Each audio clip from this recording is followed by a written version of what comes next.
to worry. Watoto tumezaa tuna wote yale, tulipanga mimi na wewe milele, lakini nini unanichanganya. Maisha wote wawili tulipanga, shida ni nyingi hatujakusana.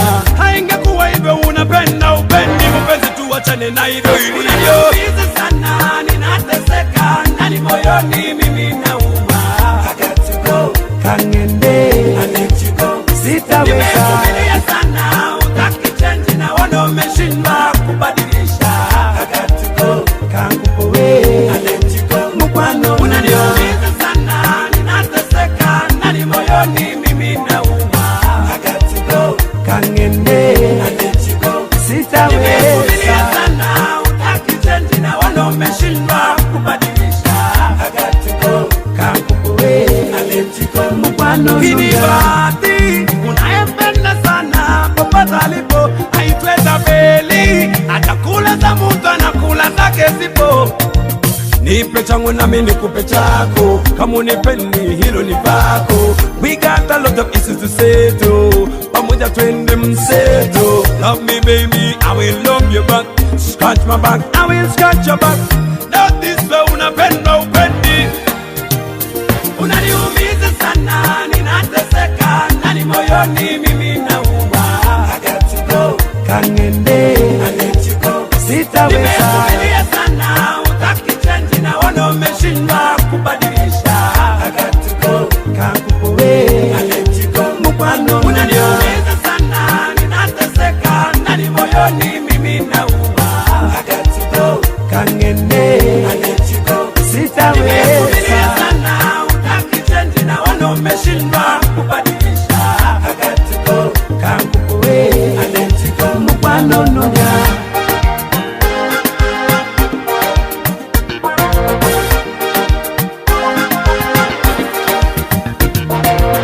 Tuliamua tuwe together, mimi na wewe tuwe forever.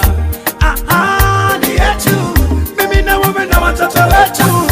Tupambane shida zote za nyumbani tuzimalize now. Girl, every woman for a man. Love me, I love you, but I not what I want. Girl, it's another tune that me sing about a tune and this one girl. Girl, never worry about it. Every time you come up, come and sweet it. This man, bunny man, I'm music, I'm unaniumiza sana, ninateseka ndani moyoni, mimi nauma. I got to go, kangende, I let you go, sitaweza. Nimevumilia sana, utaki change na wana umeshindwa kubadilisha. I got to go, kangupowe, I let you go, mkwano. Unaniumiza sana, Welcome on the official news outlet of the Liberia Public Radio.com, LPR.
Welcome on the official news outlet of the Liberia Public Radio.com, LPR. Welcome on the official news outlet of the Liberia Public Radio.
Pare que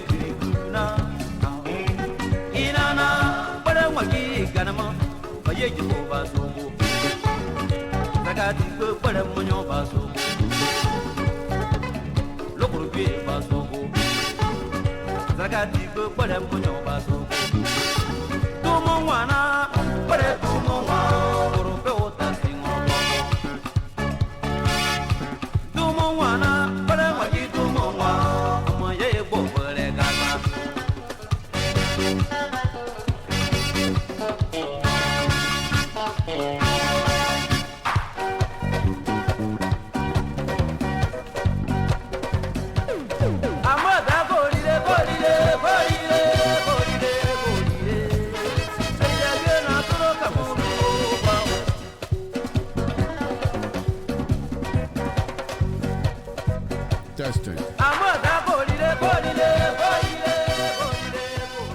Testing. Testing. Folks, Samson told again.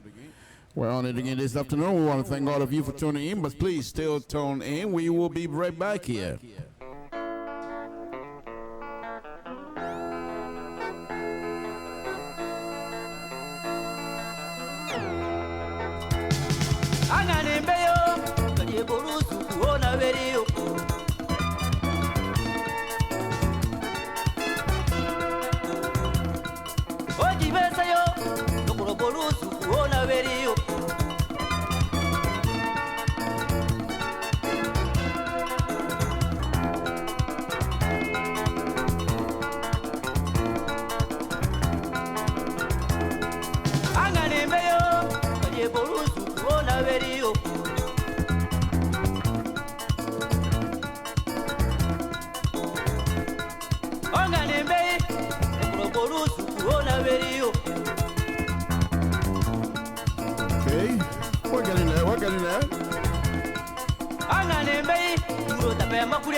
Welcome. Folks, Samson told again this evening.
Okay, folks, Sam Sinto, LeBron Public Radio. I want to thank all of you again this evening for joining us. We will have fun here tonight. It's a wonderful, wonderful program, as usual, but I'm not too sure why is it that I'm not getting anything at all. I hope you're getting me. I hope because I can get myself. So I'm not too sure why is it that we're not getting any sound whatsoever coming in our way. Samson told LeBron Public. Okay, I know. Okay, all right. Okay, I got it. Thank you, folks. Samson told LeBron Public Radio. I want to welcome all of you again this evening. There's a wonderful, wonderful show waiting for you here for you to enjoy yourself on the most intellectual Liberian platform. LPR, that is. We want to welcome all of you again tonight. It's going to be a wonderful, wonderful show, folks. Fasten your seatbelt. It's going to be rocky. Call your friend. Share this video because you don't want to miss it tonight. It's going to be rocky. You know me. I don't pull no punches. I'm not here to gather fans. I'm not here to say I'm getting 2,000 people following me. Hey, it doesn't matter. I have a message to put out, and the platform is there. I'm going to utilize that. Whether people watch me or not, I'm going to utilize that. So please, we're not here to offend anybody. We're not here, far from it. In fact, we'd love for you to come on here. But however, we ask you to give us the opportunity to convince you that we are the most intellectual platform of the Liberian diaspora, to be honest with you. So you don't have to agree with me. And that's fine. Okay? But let's do this. Samson to Liberian Public Radio, folks. I am now going to go to my usual position, of course. As you know, if any time conversation with Samson Toll comes on, Dr. Weir, there ain't no question asked. I'm not going to pull punches on that one and say, oh, maybe about it. He is my president, and our president of the Republic of Liberia. So we will continue to call him Dr. Weir, which yes, it's Dr. Weir. What I mean, I heard people were saying, hey, why? No, Dr. Weir. As far as I'm concerned. But anyway, on a very serious note, that is a very serious business as well. His name is Dr. Weir, President of the Republic of Liberia, folks. That's Dr. Weir. But I'm going to go on to a different subject matter here tonight. It's going to be very interesting, but I ask you to share this video because the conversation tonight is going to be very interesting, very interesting. There are some things, and I will show you an example of what I'm going to be talking about. I have two subject matter here tonight, but you know how when you do term papers, there are some that will write papers and they say they do it during that, and it's not wrong. Don't get me wrong. That's not, you can do paper, start from big conclusion and then come down to the narrow point. You can do papers that once it's understandable and the professor agree with you, that's fine. But I usually do my paper like I would do in total, or I do my paper like I would swallow gigba, because when I take the gigba like that, then I put the meat on it and roll it with the meat and the gigba and then go in my mouth and I separate the gigba from the meat. You understand what I'm saying? You don't have to eat gigba like that. You can eat gigba any way you want. But for me, Samson, I roll my gigba in the soup along with my meat, and then I separate the meat from the gigba. I don't need to go through that tonight, folks. How you like it when I start from gigba on a very serious platform? I call it intellectual, but yet I am dealing with you on gigba. Are you not familiar with gigba? If you're not familiar with gigba, then you're not intellectually informed, to be honest with you. If you're not informed about gigba, cassava leaf, potato green, then you're not intellectually informed. You want to debate me in that? Bring it on. But let me go on, folks. Samson to Liberian Public Radio. We're going to go ahead and demonstrate some serious stuff here tonight. This is Dr. Weir, and I will now go to my usual play. Dr. Weir during the time of election when we were running campaign. Here is Dr. Weir. And one of the things that I've been playing this video for almost a year now, folks. And as I was playing it yesterday, I believe it was yesterday, I heard Dr. Weir speaking the real Liberian English. Your chung mean the steak. I said, I never heard that before. I never heard Dr. Weir, your chung mean. I've been playing this video for over and here. Your chung mean a steak. That, my brothers and sisters, is the president of the Republic of Liberia. He didn't say throw me the steak. He didn't say toss me the steak. He didn't say just vampire the steak. He didn't say anything. He said chunk the steak to me. Chunk me the steak. What more do you want? Chunk me. If I get what, I go to Town, I go to Mwempliwe, I go to the village of Town, and I say chunk me in that. They know exactly what I'm talking about. And that's exactly who this person is. And you want to debate?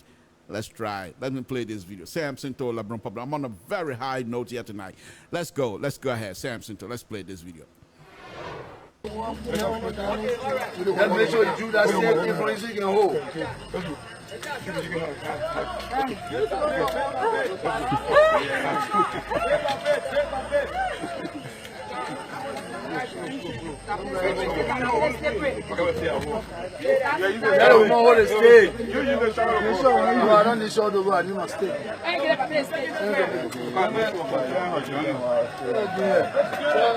We're going to junior that before.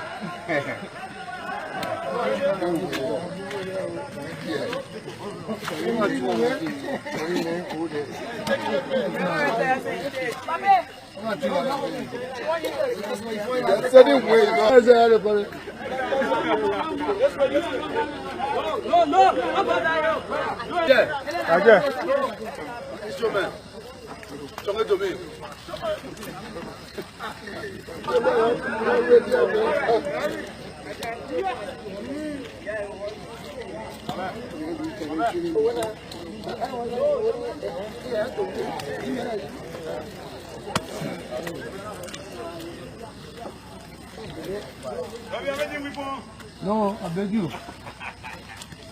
I'll go.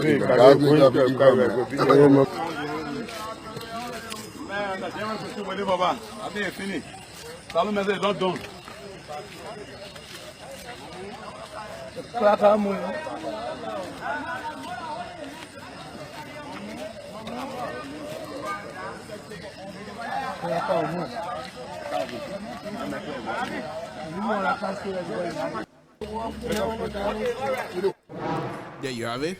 There you have it. That was Dr. Weird. Again, once again, first of all, I want to thank the River of Life Church in Fargo, North Dakota. My wife was there over the weekend. They have a wonderful, wonderful program over there. And I want to say thank to the brothers and sisters. My wife is back home, and she can't say anything but nice things of the people at Fargo over there. And I'm very much happy that you guys were able to receive her, and she really had a good time spiritually, and she was very much involved. I was watching the video yesterday, live video, where she was on the floor dancing with the Christ music. I thought that was wonderful, and I invited all my kids here yesterday. We all were watching, and it make us feel very good, feel proud. Thank you guys over there in Farcos. I think the blessing of the Lord is upon all of us, and we will continue to, even when I come out here, make these fun jokes and things like that. I always have in mind that I'm here because of the blessing of the Lord, and I'm always grateful. And I want to take this time here to thank the brothers and sisters of that church. The River of Life Church in Fargo, North Dakota. Thank you very much. Okay, folks, let me go on. I have my serious show here tonight, and this show is it's not necessarily trying to blame somebody for the issues and problems we're facing in Liberia. But as usual, I always come out here to tell you what I think is happening. How I think if we do well, we will try to understand what is happening. First of all, you must understand where you're coming from in order for you to know where you cannot ignore things. And if you do that at your own peril, because what you think you're going to ignore. Take for example, those of you that are in school. When I was in school myself, place that I was living, you can't step nowhere. Papers everywhere. I only clean once a month. I mean, once a semester. When it's semester school over, then I clean all my stuff. After that, they gone by. So sometimes, if you ignore these things, they start piling up. You got to start working on them in order for your living place, your living area, whatever you do in life. For if you want it to be clean and be transparent, you're gonna have to work on it. Nothing come easy. That's what it is. I'm gonna start this program tonight. The first video I'm going to be showing you is a video by a group that teaches people how to behave as a human being towards one another. How, if you take, for example, I just came on and I'm just paraphrasing this guy that I'm going to be showing you, and that's also go to any one of us. I just came on air. And before coming on air, those of you that follow us and stuff like that, okay, Samson, and then you're having to have a conversation yesterday. And tomorrow I'm watching Samson. So who? Samson to LPI. He said, "Oh, that man, he something else. Oh. You can't even believe anything he say. He just come on. He can just come on. And Dr. Weir. All he said nothing good. The person who have not watched me before, hear that kind of conversation. What do you think his mind or her mind gonna be against me? Ask yourself a question. But then people say, but Mr. Todd, don't even pay attention to it. You know who you are. Yes, I do know who I am. But here now is the issue. Not every one of us has the ability to understand that if something is passed on to you, you must be able to do your own analysis before you come to a conclusion. Not many people have the ability to do that. So those of us that do not have that standing among you, those of you that consider yourself to be the intellectual among us, we cannot just immediately try to say, okay, let me just look at what he said and take a look at it, listen to it a little bit, analyze it, and see if it even makes sense before I go running with it. No, you tell me something right now, blue, and I'm calling, telling somebody, oh, hey, this is what I heard. So we have to be very careful how we try to interact with each other, because perception and what you hear about people, they do matters. Not everyone, let me just say that again, not every, and I hope it was, but not everyone have the ability to analyze and to differentiate what is truth and what is not at that particular moment. It might take some time, but before then, before that realization set in, your character that you have built over the years perhaps gone down the drain. Then you got to try all over again. And this, my people, is what I believe is hurting us. Let me play this video. Folks, if you miss this again tonight, you're going to miss something. You're going to miss something, because I'm not going to be here blaming this or blaming. I'll blame somebody, but my blaming, I will try to back that up with some evidence. And I want you to, and I don't expect you to accept whatever that I'm going to give you. Please, don't do that. Don't accept it. Argue with me. Analyze it. I just stated. Analyze it and see if it even makes sense to you. If it doesn't make sense, look, you click and you're gone. And no, but I don't know who you are. You don't know me. You just watch. You just passing on, perusing the Facebook. Something. Oh, you're talking. I agree. Look, you're gone. You see what happened? So these are the kinds of stuff that we as a human being going to have to do. And not many people have the ability, but we can learn it. Let me just play this for you, folks. Like I said, this is a group. I got this from my training class that I went to. It's called Workplace Violence Class, and where they teach you how to deal with people who are violent, not necessarily shooting and things like that, but how to even sidestep conflict, how to even sidestep anything that perhaps you're not comfortable with.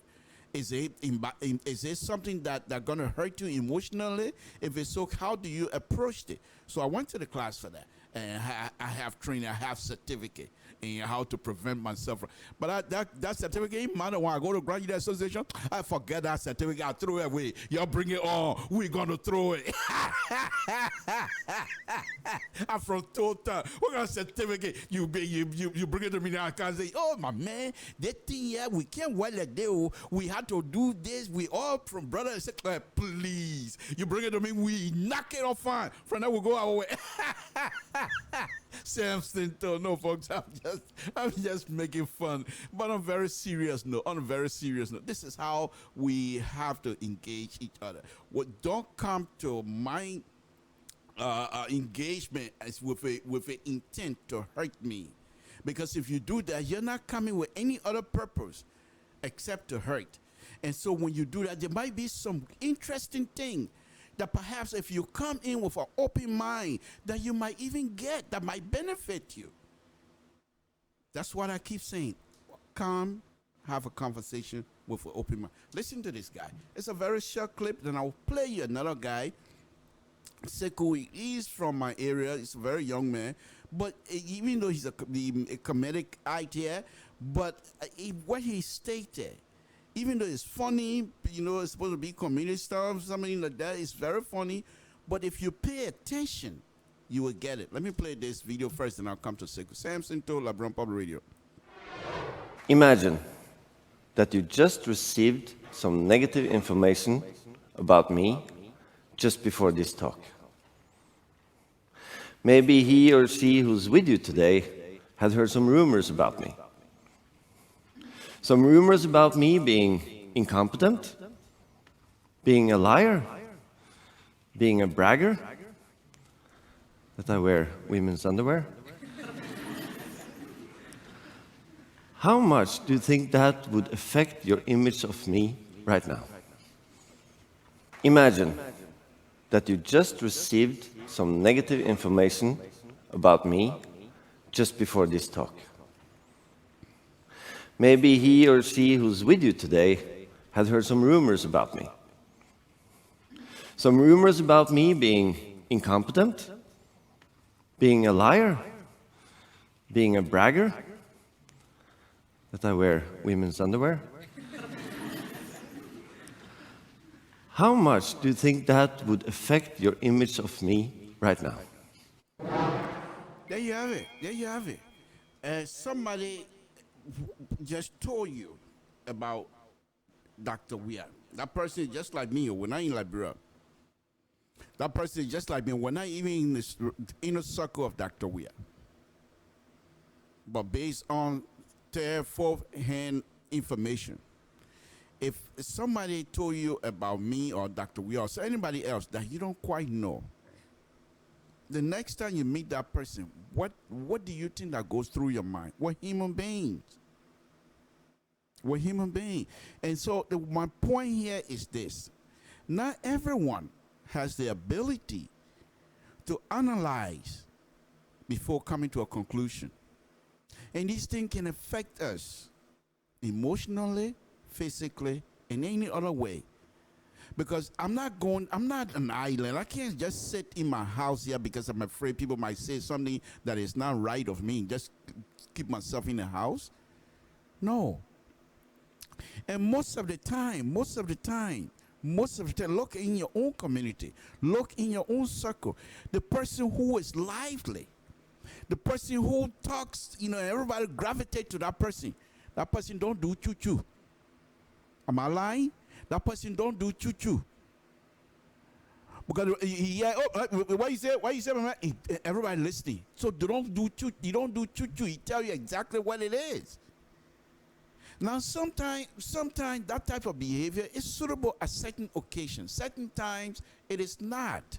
So you have to have the ability to understand where to apply yourself and what occasion certain application will be needed of you from your own deep body inside of you. It's the same thing as giving speeches. You got some people who has the ability, and that's when you say, oh, this person can speak. The person go among PhD and deliver. The person come to Samson Toe and deliver, and I still understand that person. You see the difference between Samson Toe and PhD? There's a gap in between. For that person to have the ability to fill that gap, for me, that is the understanding of education. Someone who has the ability to interpret the setting, the occasion at that movement. What is this occasion? What do I say? How do I apply myself? What do I do? It's not like you're afraid, or it's not like you're not able to carry yourself, but you have to understand. Let me move on. I'm going to now show you another clip. And this one, he's a Liberian. I cut out a bunch of stuff out of it. Those are historical facts, as he put it, but I cut those up because I don't think it's something that we want to spend much time on. So I just picked what I thought was necessary to what I just, the introduction of my topic, which is let's be careful on what we say to each other. Let me play this. This is a young man, Sekou, a very nice young man. He lives in Maria now, but he's from my area. Very nice kid, very nice kid. In fact, he has a radio station in Zwadru, by the way. So he's a very nice kid. Let's play it. Let's play it. Sekou, let's play this. And listen to it, even though it's funny, no, but listen to it very keenly, my people. Samson told LIBERIA Public Radio. And then after that, I'll come to my main topic tonight. I don't even know what's happening in the country.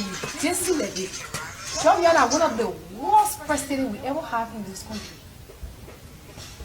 And you hear this, just say, all is well.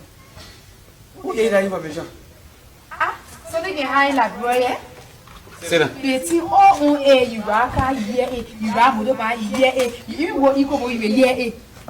Sit down. So who gave that information that Georgia is the worst president? The thing Harley, we can hear on radio. You even go in the Kobosha, you a year, you rap motorbike, you a year, you rock car, you a year, all over in the country. They asking who gave me that information. You know the Bible says it. Say because of the lack of knowledge, my people perish. You can read. The people can read. They will just wake up and say all kinds of things, forgetting to know that they radio sometimes it can cause trouble. Now listen to me. They registered 15,000 voters in this country.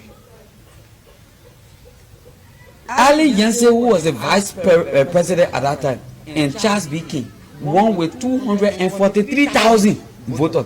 How can you register 15,000 voters and you win with 243,000?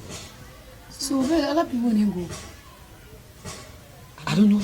American could not give him the support, so he went to Firestone rubber plantation in America and gave them 1 million acres of land for $5 million US loan. Barclay went to the states and introduced him in law to the American Congress, William V. S. Tubman, only for William V. S. Tubman to come to be announced as president of the Republic of Liberia. He suppressed every politician in this country. For 27 years, no other party took over in this country. Only the true win party. You see, George, we are doing the kind of thing. Go for peace. It's peace. Ellen Johnson took over. Honor Ellen Johnson. Plenty people say, yeah, things were okay because we are on me. We agree that true. But what happened? Nepotism went to the highest level as compared to the Tobo government. That he was taking all of his brother, the Stephen Tobo the days, putting everybody in position. So of family people were in position. That's what Ellen Johnson said he started doing. She took her son, Fomba said, put him, to one government entity. You, that you the one controlling anything. To Robert said, you, that you controlling the oil block in this country. What happened to the oil block? You can hear no car again. It gone down. Ellen went on the radio and say, and I take the blame. That my son did it. I take the blame. People go in the street to say these things. So within George, we are doing that. All the things I explained, you have seen any attribute of that in George Weah, then why you say George Weah is the worst president? Then you never ever do such a thing. Why you say he's the worst president? But you can't blame me when you go in the street, when you even hear when people can be talking. You can just go to George Weah and check in. We're not, the way I go for we the young people to sit down and read, but we don't do it. I will not share blame on people. From today on. When you hear news in the street, come to me, ask me. Like I said, it was very funny. But if you listen to that young man, especially at the end, you can see the reality in there. Most of our brothers and sisters, where do we get our news? Sometimes we read, but most of the time, that's what I'm saying. Even reading newspapers and what have you, radio station and what have you, they are not actually, or something that you can just take and say this is it. These are things people have done investigations and on their own until thing has been proven in a court of law. You cannot go around accusing somebody, even as that, because there have been people who has been found guilty in a court of law, and years later they find that this person wasn't even guilty. So point is, we human beings, we can make mistakes, serious mistake as well. So we have to be very careful. That will be my leading statement here tonight, folks. Samson told LeBron Public. Let me go on now to my main topic here tonight. And this topic is about Madam Saliv, the former president of the Republic of Liberia. Okay. I'm going to take another view here again tonight. As usual, I've done it before, but I will continue to push it. And this time around, I will show you, I will give you some evidence, evidential statement from other newspaper clipping and what have you. Like I said, I've been around. When I came in this country at a very young age, and as God will have it, the people that I hooked up with were very much involved in the Liberian issues. And so when I came, the person, like people that I hook up with, like I said, I have some newspaper clipping where Madam Saliv was serving as economic advisor to PAD, which was Baka Matthew Party, of course. But at that time, they were here in the United States. So Madam Salivs have been in the advocacy business for a very long time. I mean, you know the story. I don't need to repeat that. And so the point about her and what I think of her is that not everything you see and hear, take it to the bank. No. Analyze. Analyze, Liberians. Analyze. Election is coming out here. Analyze.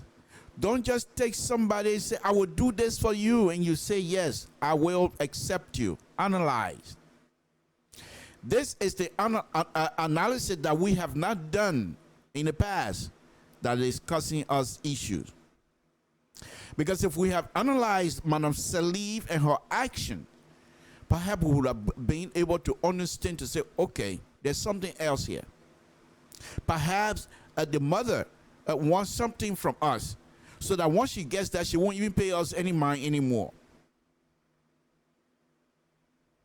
And this, folks, that's why this is the route that I'm going to be taking tonight. That Madam Saliv, after advocating for years and years for Liberian people, it seemed to me at the end she decided to do what she wants to do that would fit her and her family. And this is what we have. Madam Saliv, like I said, she's been around for a very long time. She's not stranger to Liberian politics. In fact, when she came to Liberia at that time when she was finance minister, I saw her at the finance ministry when she was minister, because I was working for one lady, Madam Bertha Baker Exanko, who was then deputy minister of education for planning and development. And I was there as a cadet. At first, I started as office boy, but then she's my mom, and so she said, "I can't have you being an office boy. My son cannot be office boy in a place." So I became a cadet. You know, she started teaching me a lot of stuff. She showed me a lot of things, lots and lots of things. She told me lots and lots of things in our country that I didn't know. And in fact, I told you guys before, some of the things that I was doing, I wasn't even in high school, but I used to carry one of those. You remember those days? You have a black portfolio bag under your arm, and then everyone that sees you, they think you're LU student or LU senior student. I'm not making it up. Usually it's a black rubber bag, plastic, not plastic, but black bag with a zipper on top, and you zip it and then you put it under your arm and you walk, and that for many people make you feel like you're an LU student. And she bought that bag for me, and I used to carry it around. But at the same time, she told me you have to go to school. She introduced me to lots and lots of people.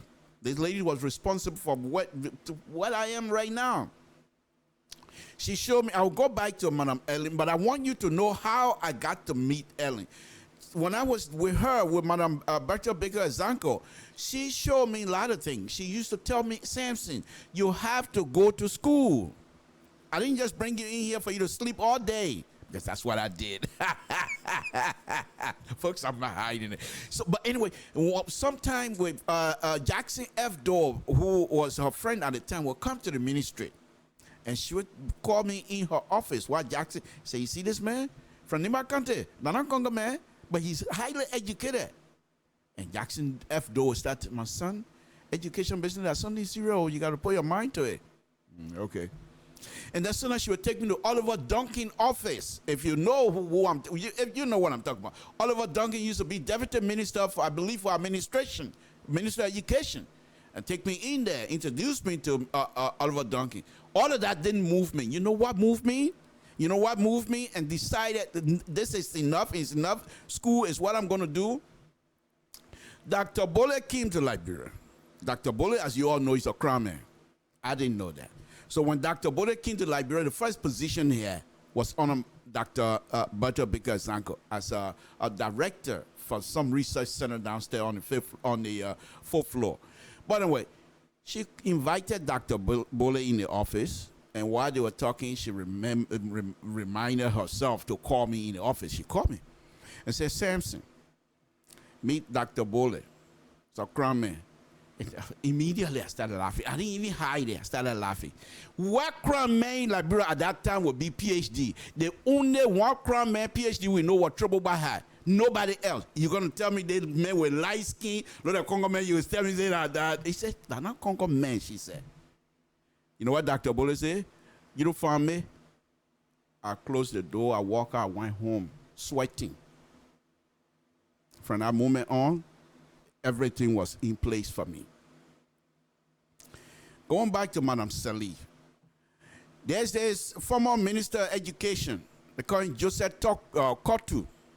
It was Joseph Kotu, Teopele Sampon, and few other guys wanted to come to the United States to do their masters. But they had to go through the Minister of Education, and they were getting scholarship. I have to take the paperwork, take them to the Minister of Finance to get whatever they're supposed to get. And Madam Baker told me, take this. She put a note on it. Give it to no one else unless you give it to the Minister of Finance. So I went up there, and I told the secretary, they said, okay, she will soon be here. And when she was coming, they told her, she said, oh, let me see. I gave it to her. That was my first time seeing her. Light-skinned lady. I'm like, wow. Where's the other woman come from, light-skinned like this? We know. After that, there was a rumor. And like I said, I was involved. There was a rumor that she didn't want to be finance minister. In fact, she wanted a certain position in the Turbo administration, and she couldn't get it. When Dr. Bole and the rest of the people were arrested, knowing fully well that she used to be economic advisor to PA, she was not happy at all. And the rumor was flying all over. Remember, I worked in the Ministry of Education where Turbo's daughter, Christine Turbo, was working. Christine Norman Turbo, Christine Turbo, Norman, whatever. But Christine, the daughter, was working there. Deputy Minister for not administration, but I feel forgetting. But anyway, she was Deputy Minister, the Ministry of Education. So there was the rumors about her. All that went out, Doe came, and she became a very big-time activist. She was involved heavily. She had issue with Doe, went to jail, and everything else. With all these things that I'm naming, when the issue of the Accra Peace Accord came out, she was at the forefront. She wanted to be, how do you call it, the interim government chairman. She wanted the chairmanship, but they said no. For some reason, she was maneuvered by Judy Brown, and I don't know what happened, what didn't happen. Judy Brown got it. She didn't. The point here is this. with all of these advocacy that Madam Sally have done, you would think, and that's what Liberians believe, you would think that she, all these years, has been fighting for people. Even here during the war, I used to watch her on Nightline, Ted Capo, used to watch her. And one doctor, I think Dr. Don or Don, but they all used to be on Nightline, or sometimes on CNN talking about the war in Liberia. And people respected her. So during the time of the interim governmentship, she decided she was going to be running campaign or whatever. Election time came, the people selected her. Immediately, this was my first statement about her. Immediately after the election. In fact, not just her, most of the folks that was involved. I said, to me, these people will be considered the new founding father of the Republic of Liberia. Folks, and this is my argument, this is what I continue to argue. Everything in Liberia after the war broke down. There was nothing in Liberia that you can get your hand on to say this is, truly functioning. Okay? Things were not happening like that. When she and her group came to power, some of us believe that she was going to take us to the next level. She's educated. She knew exactly what was happening in Liberia. She was not a stranger to Liberia. She knew what things that was broken down, things that need to be fixed in Liberia. I'll show you one other video now. When she came in fact, if you remember, folks, when she came in, she was considered Liberia Iron Lady. Am I making it up? Because she was very feisty. Not only feisty, but the people gravitated towards her policy because it seemed to be that she was in the interest of the people.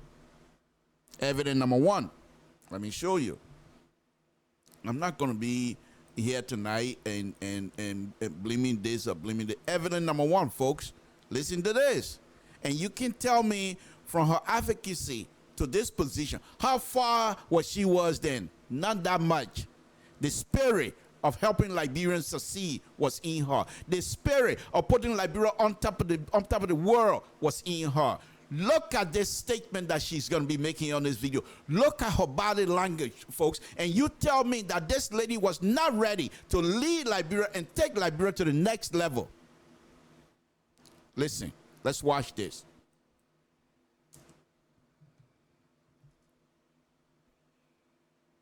We are sent to see our own eye. Firestone has been here since 1926. There is no reason for the workers in Firestone to live under the conditions they live. We are not going to accept it. We are not going to accept the fact that people live in houses that have no windows, that people live in houses where there is not schooling for them. Firestone has made enough money in this country to have treated the Liberian workers in a much better way.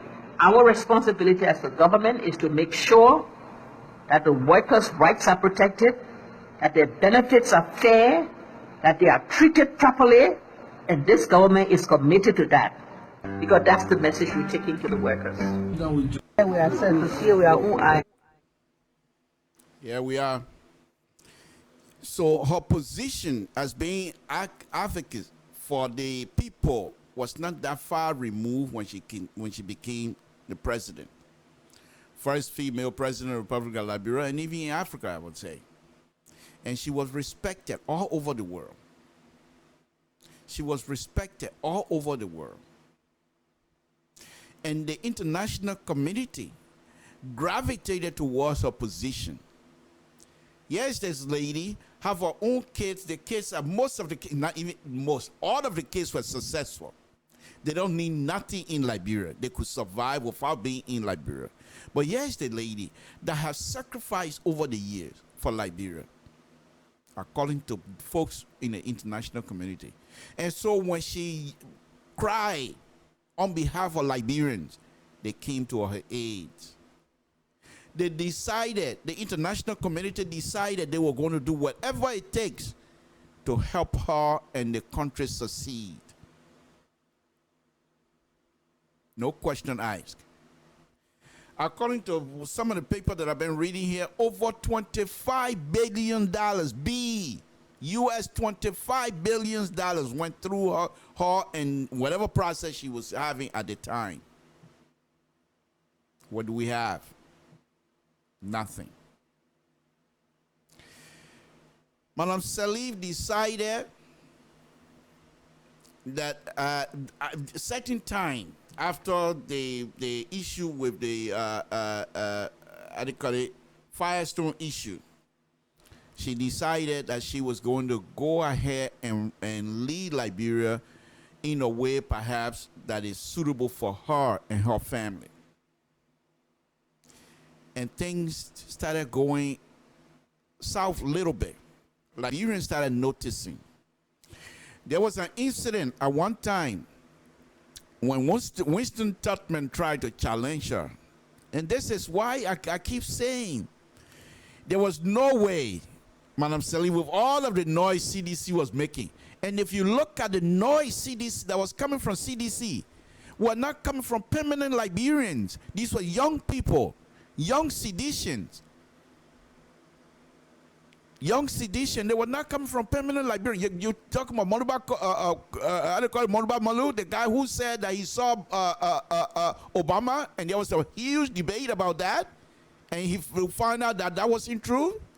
I'm talking about people who can stand up. Like now, you have people who can seriously challenge Dr. We have people in the House of Representatives, people outside who can seriously challenge Dr. Weah. It wasn't the case with Madam Salif. And one of the things that I believe was happening is the fact we Liberians, except for now, few times now, but even now, those of us that are on the Facebook and here and there, not many Liberians take on to Facebook to cuss, let alone cuss woman. There was a huge issue at one time where somebody went on Facebook and dressed Madam Salif as being somebody water police. You from Liberia, you know what I mean. I don't need to put it in real good English. And people were condemning that. They told the person to take it down. Even those that were not in favor of a policy and what they demanded that post be taken down. And the posts were taken down. Because we Liberians do not believe in insulting women or even going towards the process of degrading women. We don't do that. Few people will, but they are not welcome in a larger community. No, they are not welcome. Your community that you're living in right now, if some Liberian is identified as being beating his wife, that person tonight, when you go to party tonight or whatever time you go to party, and that person need come out, he will be so embarrassed, he won't even want to stay there, because that's not what we do. The incident with Dr. Tubman, Winston Tubman, accused the madam of being a war criminal, what have you. He only made the statement on BBC one time, and when they came back for him to defend it, he didn't even touch that, because he has been warned by his friends, by his relatives. You don't put your mouth on women in a place. We don't do that. So when Madam Salif was in power, the opportunity for her to fix that country, was there. It was nothing else.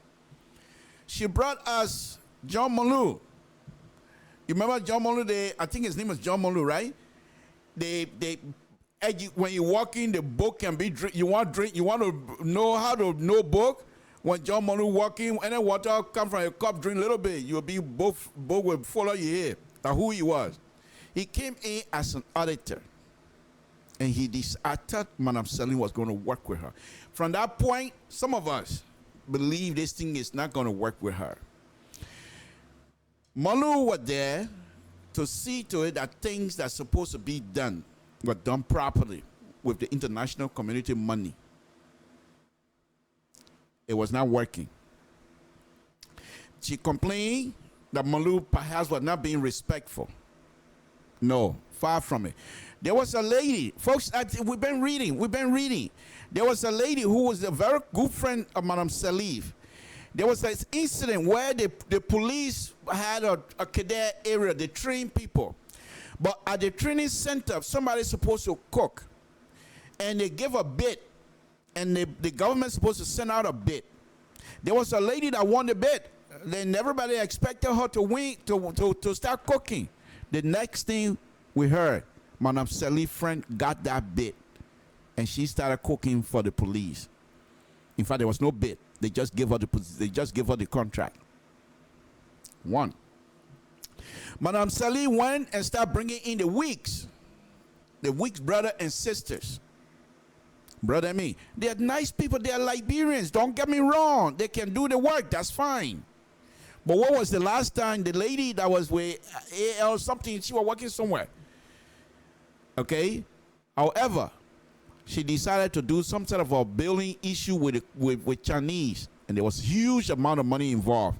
We don't know what happened. Okay, and that was not all. You remember Harold Greaves? Before he died, there was a nasty letter that he wrote detailing all of Madame Salif's involvement in Liberian war and what have you. When the TRC came about, she's a mother, not only a mother of the country, but she had kids. And we're talking about people die. And you as the mother, people are attributing certain statement to say you, Madame Salif, said that level Liberia, we will level Monrovia, we will rebuild it. You say you didn't say that. That's fine. But when she was asked to come before the TRC and talk to them, as a mother of the land, everybody's crying. Liberian, even right now, some of us.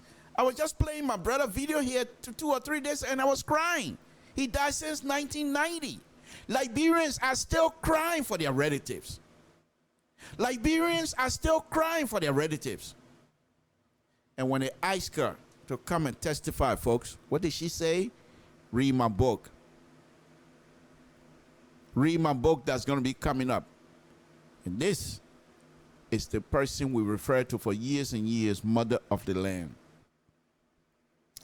Madame Salif refused to put in place structure.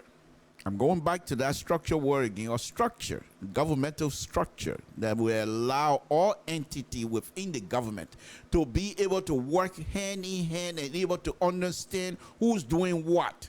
Because if you do that, then perhaps people will be able to understand what is going wrong with the other agency. And if they need help, perhaps these people have more employees than the others. Okay, folks, let's go help this. That's how you do the structure. She refused to put in place structure. And there was another guy that wrote. Samson told LeBron Public. I believe his name was Christopher Nura or Nara, whatever. I can't pronounce the last name, but he wrote a detailed letter, very damning to the Salif family. The letter was so bad. You think no letter, you think no paper he wrote, you think they're going away? People still have them. Later, of course, the guy retracted some of his statement to be in good book with her, I guess. But Madame Salif refused to put in place structure. She was in command of the young people. Ben Kesseli, he was up there. I don't believe Ben Kesseli then go over there to do Krogoji work. No. Abraham Colley or something, the guy who was at the police department, very stern and hard worker, he was there. People might not like him, but he was there.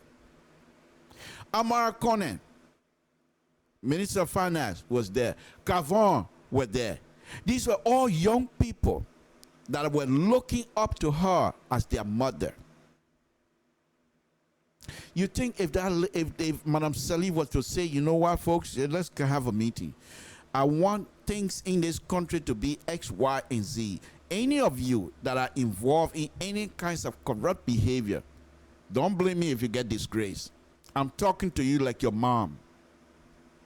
You think those people will have issue? Right now, we're talking about $13 million issue with Amar Conan. It's still hanging over her head. And each one of these big people that was working with her, if they all In fact, they just have a list of individual of interest. List of individual of interest. They just added up the other day. Most of them from Madam Salif government. Why is it that all these young people that were working for her and they're having issues? No structure. Madam Salif decided, forget about structure. The little oil stuff that rumor will go, Liberian oil, she decided, okay, I'll put my son in. Why you do that? You, a highly educated lady.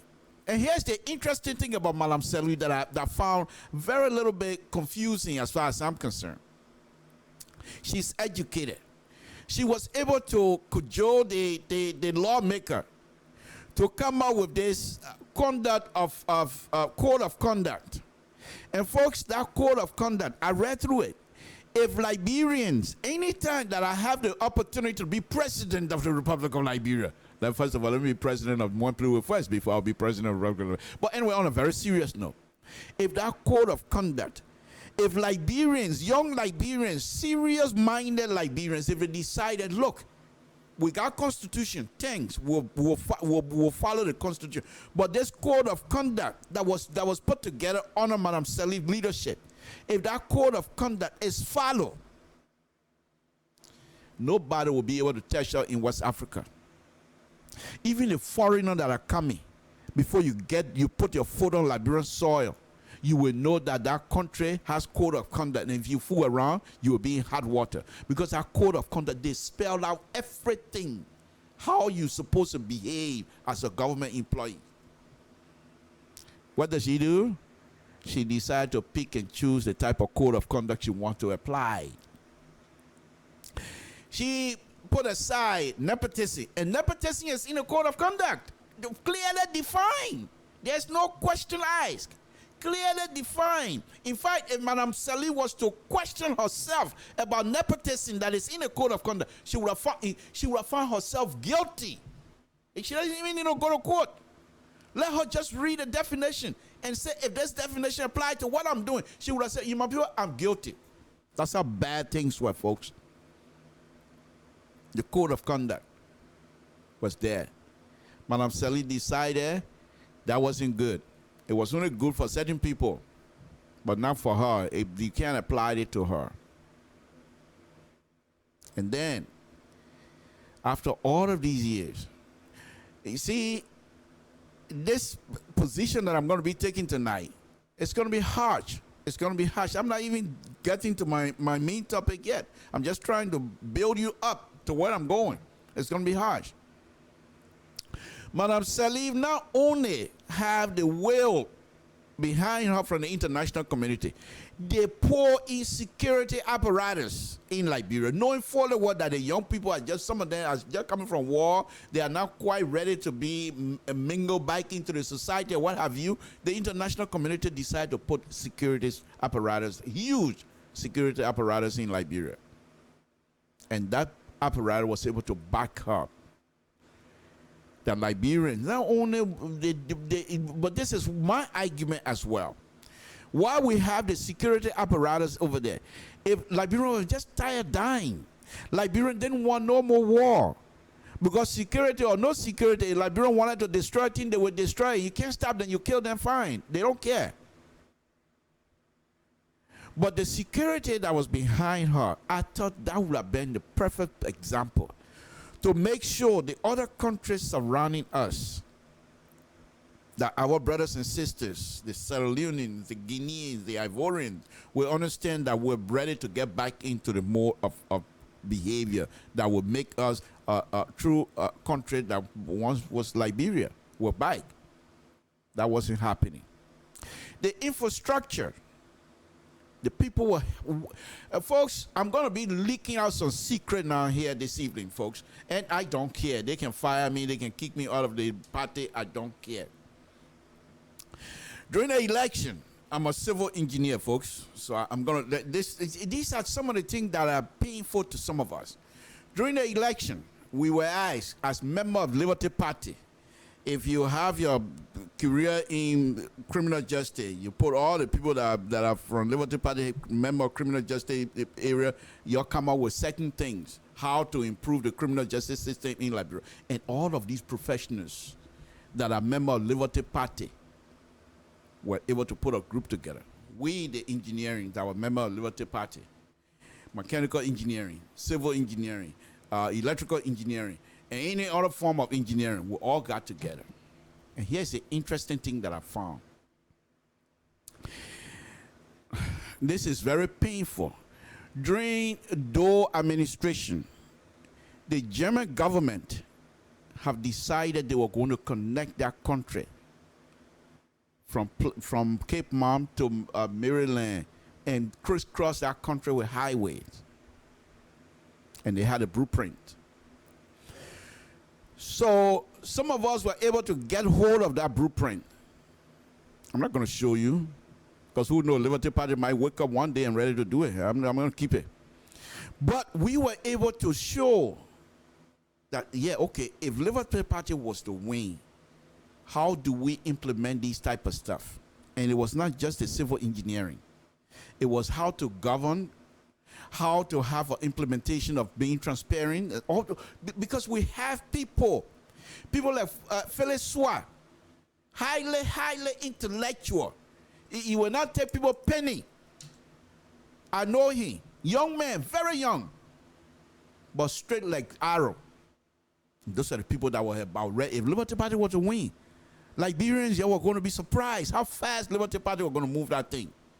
However, let me be careful as well, because there were the Liberty Party group of Liberia that were not quite in line with Liberty Party of the United States. That would have been an issue. But we most likely we were going to be able to get over it, because there was the Liberty Party hierarchy. Most of them were on the side of transparency. So if either you kick all of them out and decide you want to stay with your crook people, and there was some, I'm not going to go into that. But anyway, the point is, Liberians had opportunity. The international community were able to provide roadmap how to function as a country. But these young people were not paying attention to it. We have this other man, Judy Moore, who became Minister of Public Works. He's not an engineer, so I'm not going to fault him for that. Yes, the young man that goes to I call it lawmaker, and he said, concrete love water, so we'll give you a concrete road, because in Liberia it can rain a lot, and so send concrete and water, they go together good, because look at the bridges. When you see the piers, then they're all in the water, they're not damaging, so water love concrete. And I look at that statement, I laugh. I say, you do that and you'll be surprised, because it makes design of those of the piers and the abutment and thing that water comes closer. It's not the same, but he doesn't know that, so I'm not going to fault him for that. But anyway, the point is, Liberia have always had things that they can make the international community have already provided for structure. Madam Sally failed to provide that. She failed to provide the leadership that would allow Dr. Weir to come in and have this thing smooth like nothing else. Madam Sally didn't do us a favor. Madam Sally is quite aware of Dr. Weir. She's always been cheating Dr. Weir ever since 2005. That I know. Then you say, how you know? And you say, well, I carry rumor. I carry rumor. Go sue me. No, seriously, folks. I strongly believe that. I'm not too sure how true is my belief, but I strongly believe that. Okay? But that's besides the point. Knowing for the world, this young man has always come second. He's more popular than you. And eventually, if you leave, he's going to be the next president. Why were you not bringing Dr. Weir with you? For Dr. Weir to learn from you. Why, ma? Why? Why you were not teaching Dr. Weir how this thing's supposed to be? You take it, you say, yeah, begin. And here we are. And these people, Dr. Weir, these people, they're trying their best. People can go to sleep tonight in Monrovia and wake up tomorrow morning in Monrovia. They're doing their best. Yeah, light go and come sometimes, but people are still able to find food as far as things heart is concerned. But I'm saying that Madam Salif was not able to prepare us to actually do some serious work in our country. And that has weakened the institution of what the government of the Republic of Liberia is supposed to be. Liberians, this day and age, we are just as educated as Nigerians, as Sierra Leoneans, as the Ivorian, and then before then, back in the 70s, back in the 60s, you can say, yeah, the Nigerian, the Sierra Leonean, they're more educated than the Liberian because they go with the British system, but you can't say that anymore. Liberians are now, especially the young Liberians, are sophisticated enough to be able to carry on the functionalities of this government. However, there's no structure. Let me get you an example now.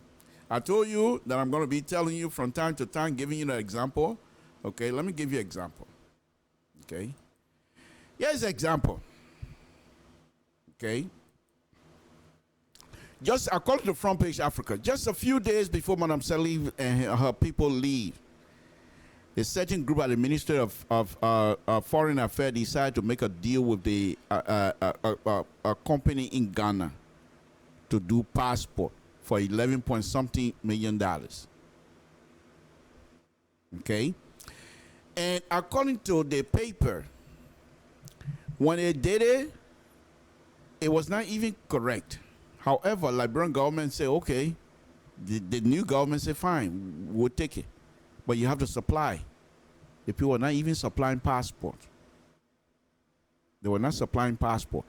And I bet you this is not the only thing Dr. Weah and his people are going to find mistake that was made when Madam Salif was leaving. Because there was no structure. No structure.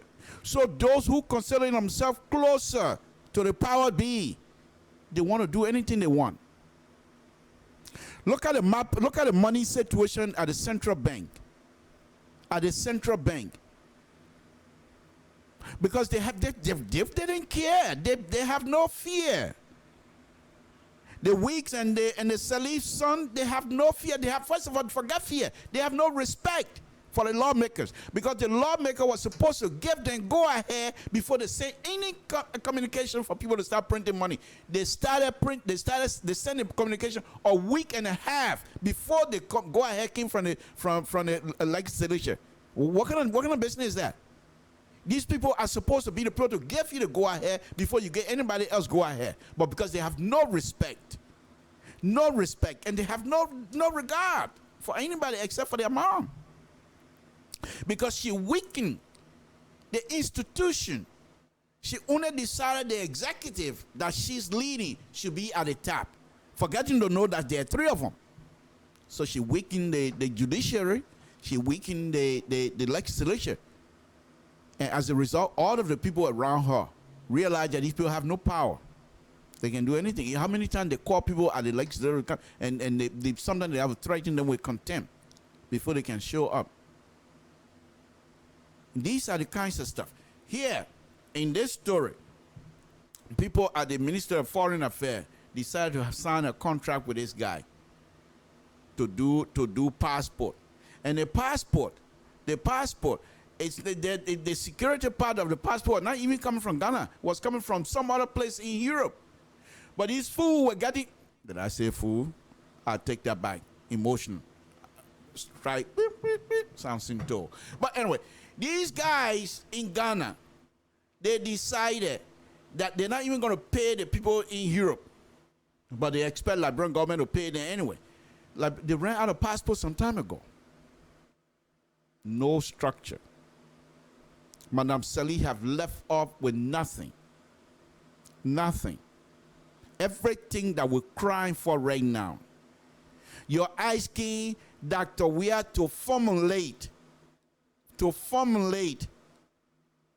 a process that will form the structure of the government. And in the process, you must realize that Madam Salih didn't leave anything. Dr. Weah and his people are now trying to formulate. Let's work with them. What's wrong with that? What's wrong with that? First, you must realize that there's no structure. And if there's no structure, you're asking Dr. We have to put something, basically you're asking to put in place structure. No structure. The finance minister decided to bring out $25 million for map-up exercise. If there was structure that was in place, that structure would have been followed. The rule that guides how to do map-out would have been followed. Because the central bank have done map-out before. But they didn't want to follow that because no structure.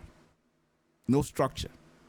And so people decided they want to do anything they want to do, forgetting to know that Liberia is not a banana republic. These things will come back to hurt us, and they're back with us. So my point here this evening, folks, is I'm asking all of you, and that's why the issue of unity, the issue of understanding each other will help us. This is why I continue to ask Dr. Weah and his people to engage the COP.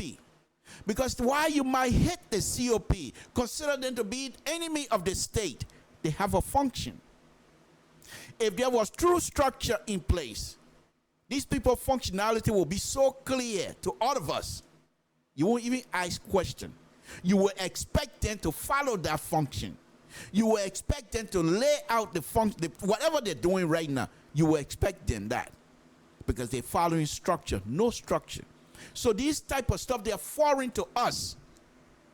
Why the COP is coming out and say we're going to demonstrate and nobody get hurt, it's foreign to us. 1979, you know what happened. So for COP to bring people in the street and nobody get hurt, is foreign to us. So now we're asking the COP, Dr. Weah, every one of them, we're asking them to please put in place structure that will help them to guide how to lead. That's all it is. It's nothing else. If every one of the agency working together, their functionality might be different, but they all follow rules to guide them. Do you know what a flow chart is? Those of you that do computer, don't you say if then if then? I'm not going to go. I'm just showing. I'm just telling you. Their command you put in the computer. If I say Samson Toe is white and the answer here is no, go back to say who's Samson Toe. You can write that program right now and we'll go on. Samson Toe is white. Yes, Samson Toe is white. Okay, what town Samson Toe coming from? That's the next time. You're not going to go back to say what you say no, because the answer is already yes. That's how you build these things. It's nothing big secret about it. You got Liberians in a place. Liberians, young Liberians that run the company. Huge amount of money passing through day in, day out. Now you see it, they're playing like games. Now you see it, now you don't. All moving here and there. They're smart. At the end of the day, you go and check their record. Nothing missing. Nothing missing. A small country like Liberia, you're getting $16 billion confusion, even if it's not missing. Small country like Liberia, you bring in $25 million for map out exercise, and you're telling us, you the captain, you're telling us that you don't know what happened. People are taking money to money changer and don't have records. Some of the money changer, they say, oh, I don't pay nothing, and you put them down. No structure, lack of respect for authority. These are our problems. And if we want to change, we all have to be in this boat together and say, no, we're not going to sink together. Who is the captain? First, let's recognize that. I'm not singing praises for Dr. Weah. I told you guys before, except I changed now. Whenever I see Dr. Weah, if he knows me, he don't even know me. But if I see him say hello, I'll say hello. But before then, I say, I'm not even going to speak to him because of what he did with Ella Lawrence's funeral. But I thought to myself now, say a certain stage, I've reached there, I should say, okay, let's move on. Just recently, there's another friend of mine, Chetty Sewan. I told him I was not going to speak to him until I find my brother picture and the cassette, Mighty Barrow. if I don't find out, I'm not going to speak. And just recently I found it and I came on air as if I said, Chetty said when I see him, I would say hello. He didn't speak to me. That's why I'm out of that. So those are different issues. We have to come together as Liberians. It's raining right now. Have you guys seen Facebook page lately where the rain taking over people's houses? No structure, folks. Why will you allow people to build? To build in an area that you know the water level there is going to be high when it's raining. Floodplain. What's wrong with us putting all of those? How big is Monrovia that you cannot map Monrovia up based on elevation? For goodness sake. You don't even have to use stake here and there anymore. One person has a GPS going from place to place. In less than 24 hours, the person can map out the whole of Monrovia with elevations. And now we having people building in places that we know very well. Those are floodplain, flood area. But when it rains, the people running away. But we allow them to go buy cement. We allow them to go buy steel rod. We allow them to build their houses, knowing fully well the government should be aware that those areas were floodplain area, and they should not allow them. If you're going to build in a floodplain area, you must have insurance. Make these things. What make you think because they're not like America, so they're different? You want to build in a floodplain? Yeah, okay. There's a particular way to do it. You got to have an insurance. Other than that, we're not going to give you permit. But because we don't have structure, you go over and bring that rule and say you're not giving anybody permit and see how far they run you out of Monrovia. No structure. Because the first thing the president want to build, he goes up to the senator, his cousin, and then they call the minister of public works. What's something to over there blocking people from building? If the person, if the water can't run the person out of their business, what do you mean that I'm a business? I am the government. I'm supposed to protect the interests of the people. And if I'm saying this is a floodplain area, you can't build here until you have flood insurance, then you're telling me that I'm a business? If the man finish building tomorrow, get all a Google thing, then the water can't carry it. Who's losing? How is it helping me as Liberian?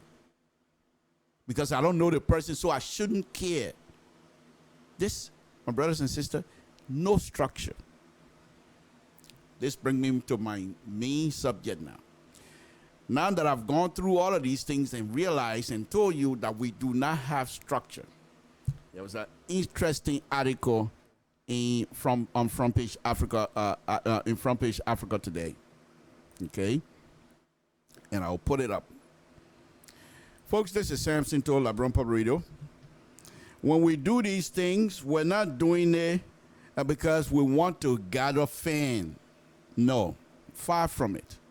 I'm going through all of these processes because there's something, you know, and I'm not trying to compare myself to that great Liberian poet. Not far from it.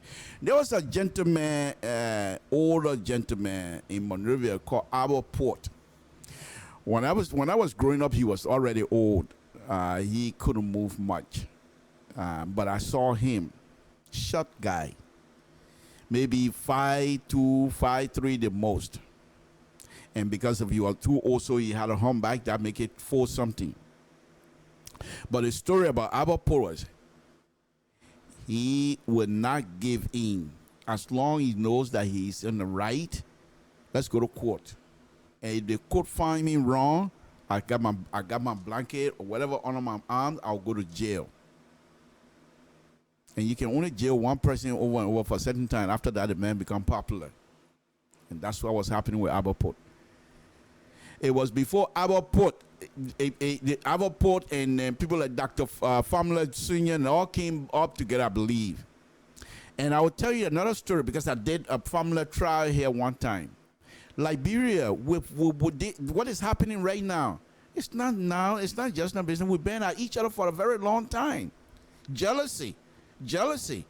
Somebody who is educated, but because he's a native man, we don't want him here. Those are the kind of stuff that used to happen those days. Not happening anymore, I don't believe. But when we come out here to give you these kinds of stuff, all we're asking is that I'm not saying to you this evening that whatever that I'm telling you, you should accept it.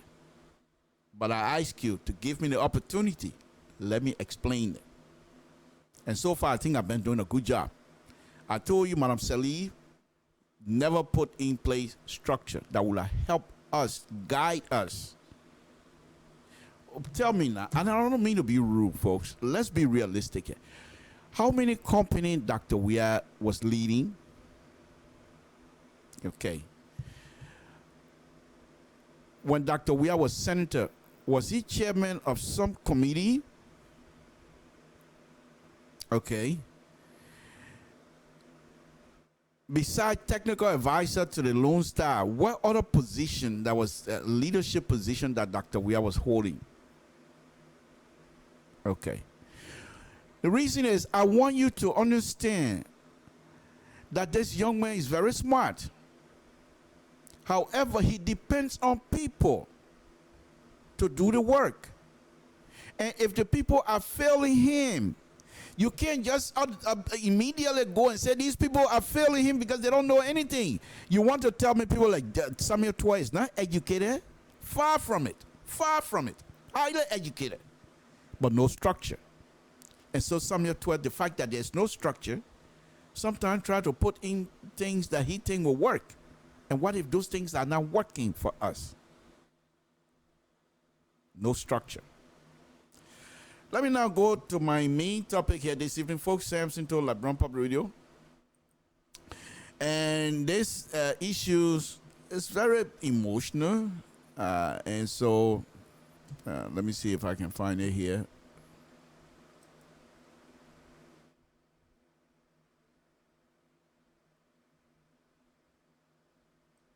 Okay. Yeah, it's there, folks. Let me just show you right now. This is a doozy. And if we don't have structure, if we're not quite prepared, and knowing our nature, this is going to be a very tough one. Very, very tough. We have to be very careful. And you know, when people say, hey, you want to deal with that thing, put glove on, this is where the gloves needs to be put on as Liberians as we discuss this issue, because this issue must be discussed fairly, effectively, without fear of nothing. We must be genuine. We must be sincere to each other. Yeah, it is. And this is, I came across this from front page this afternoon. It said, War Crime Code resolution gets green light from lawmakers. Interesting. Interesting. Interesting. The lawmakers that are now weakened by Madam Salih, in my opinion, is now going to be charged to make sure this resolution get the full support of the lawmakers.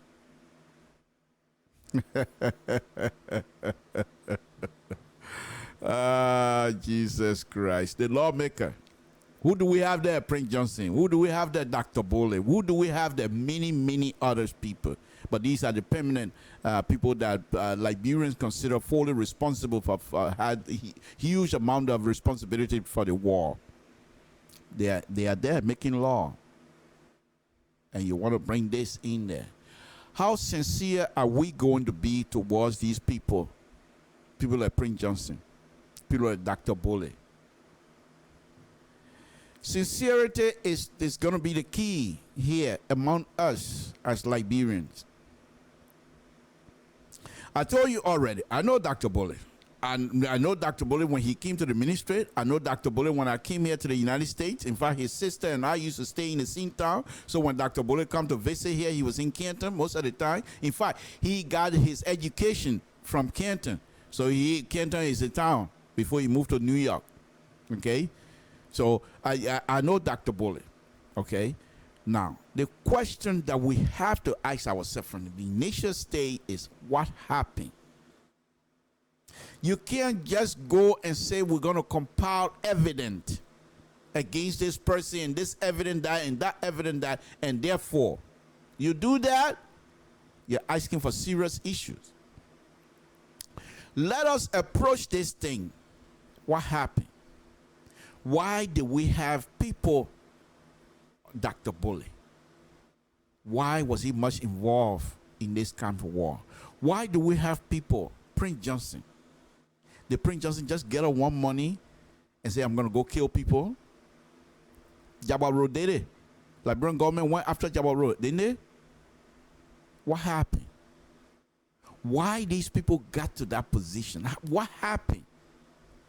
If we find out, if we go deep into the why and what happened, you will find out. Yeah, I'm not saying anybody is not going to be found guilty. That's not my point. But if you go into it with an open mind, that could be any of us. Anybody. There was an issue here the last time about Yeka Koluba being involved in a war. And people, I didn't know that. All I knew was Yeka Koluba was involved in a war. But we got to understand that Yeka Koluba's brother was killed. And he was forced into being a child soldier. I'm not saying that's going to excuse whatever behavior or whatever attitude or whatever action that he took. Far from it. But let's find out why. What happened? What happened? Why were they that Liberians that I know? And I used to be growing up boy in Liberia. So I'm not far removed from the street. Let's put it that way. There was a group of Liberians that used to sell books on Benson Street. And I told you already, I used to be a store boy on Benson Street. So I know them. Okay? But those guys on Benson Street that used to sell books. I remember one time, we were sitting in front of the store, nobody was buying, and there was commotion, and I ran out there. Come to find out, this bastard boy called DJ, he could fight. He was beating this big guy. And what happened was this.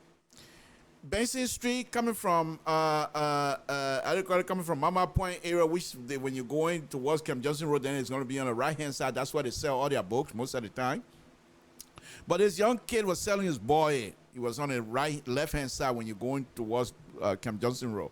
So this guy came from Center Street area and took Benson Street going towards Mama Point. So he was on the same side as this young man. So he said he wanted a boy. And these guys that were selling the book, they were just there waiting. And the DJ heard this young man tell him, oh yeah, 15 cents. So he said, okay. You got salt and pepper? He said, yeah. He get the salt and pepper. The man finished eating. He said, you know what? I'm too hungry and I don't get money. I will pay you when I get money. The piggy said, but I don't know you.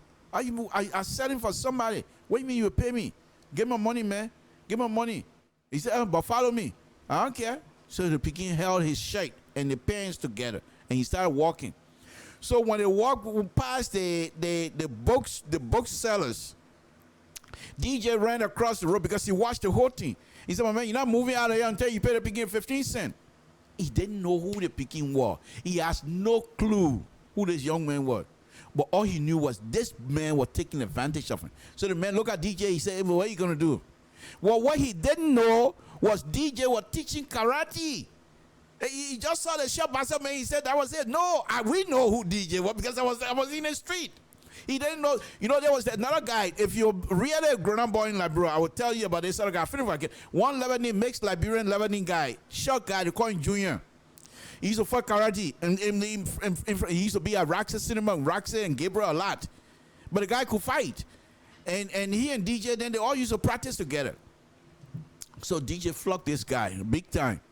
He said, nah, then he went in his own pocket after flocking the guy laying down in the gutter. He said, now I'll pay for the 15 cents. So he took the 15 cents and gave it to him.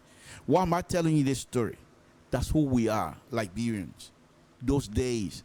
There was a guy that got killed in Center Street supermarket. They call him Berry. Two Lebanese young people, because they said a man took candy and they used the tip of umbrella. True story, folks. They used the tip of umbrella to take it from the throat. And they killed him.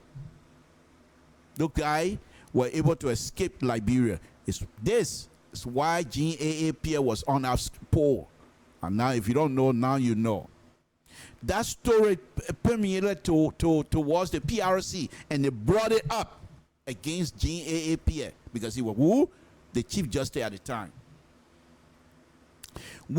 I don't know what happened during the war that young Liberian didn't even care who they hurt. So I'm saying here this evening, folks, if Liberians were given the opportunity, it won't take long time for us to bring that humanity back in our system. It's in us. It's in our gene. It's in our gene. That's who we are. Foreigner can come in our country and try to take over, but they cannot take our culture away from us.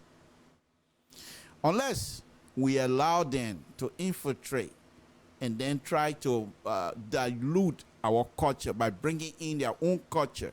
And then before you look, you have nothing. You have a mixed culture that is foreign to you. So I'm saying here, this particular issue, this war crime code that people are talking about, we have to be very careful. I will be happy to have it.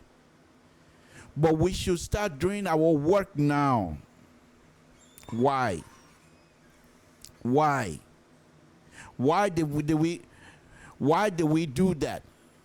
What's the reason? Okay? It's a tough story. I'm going to be talking more about this here from time to time because I think we need to engage, and these are the reason that I will continue to ask Dr. Weir to engage. Here's what his story says. Let me just read a little bit of it.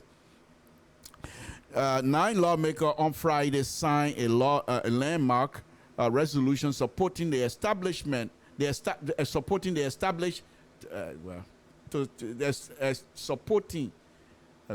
a war crime code. I'm not going to read the other one. A war crime code to give justice to victims and survivors of the 14-year civil war in Liberia.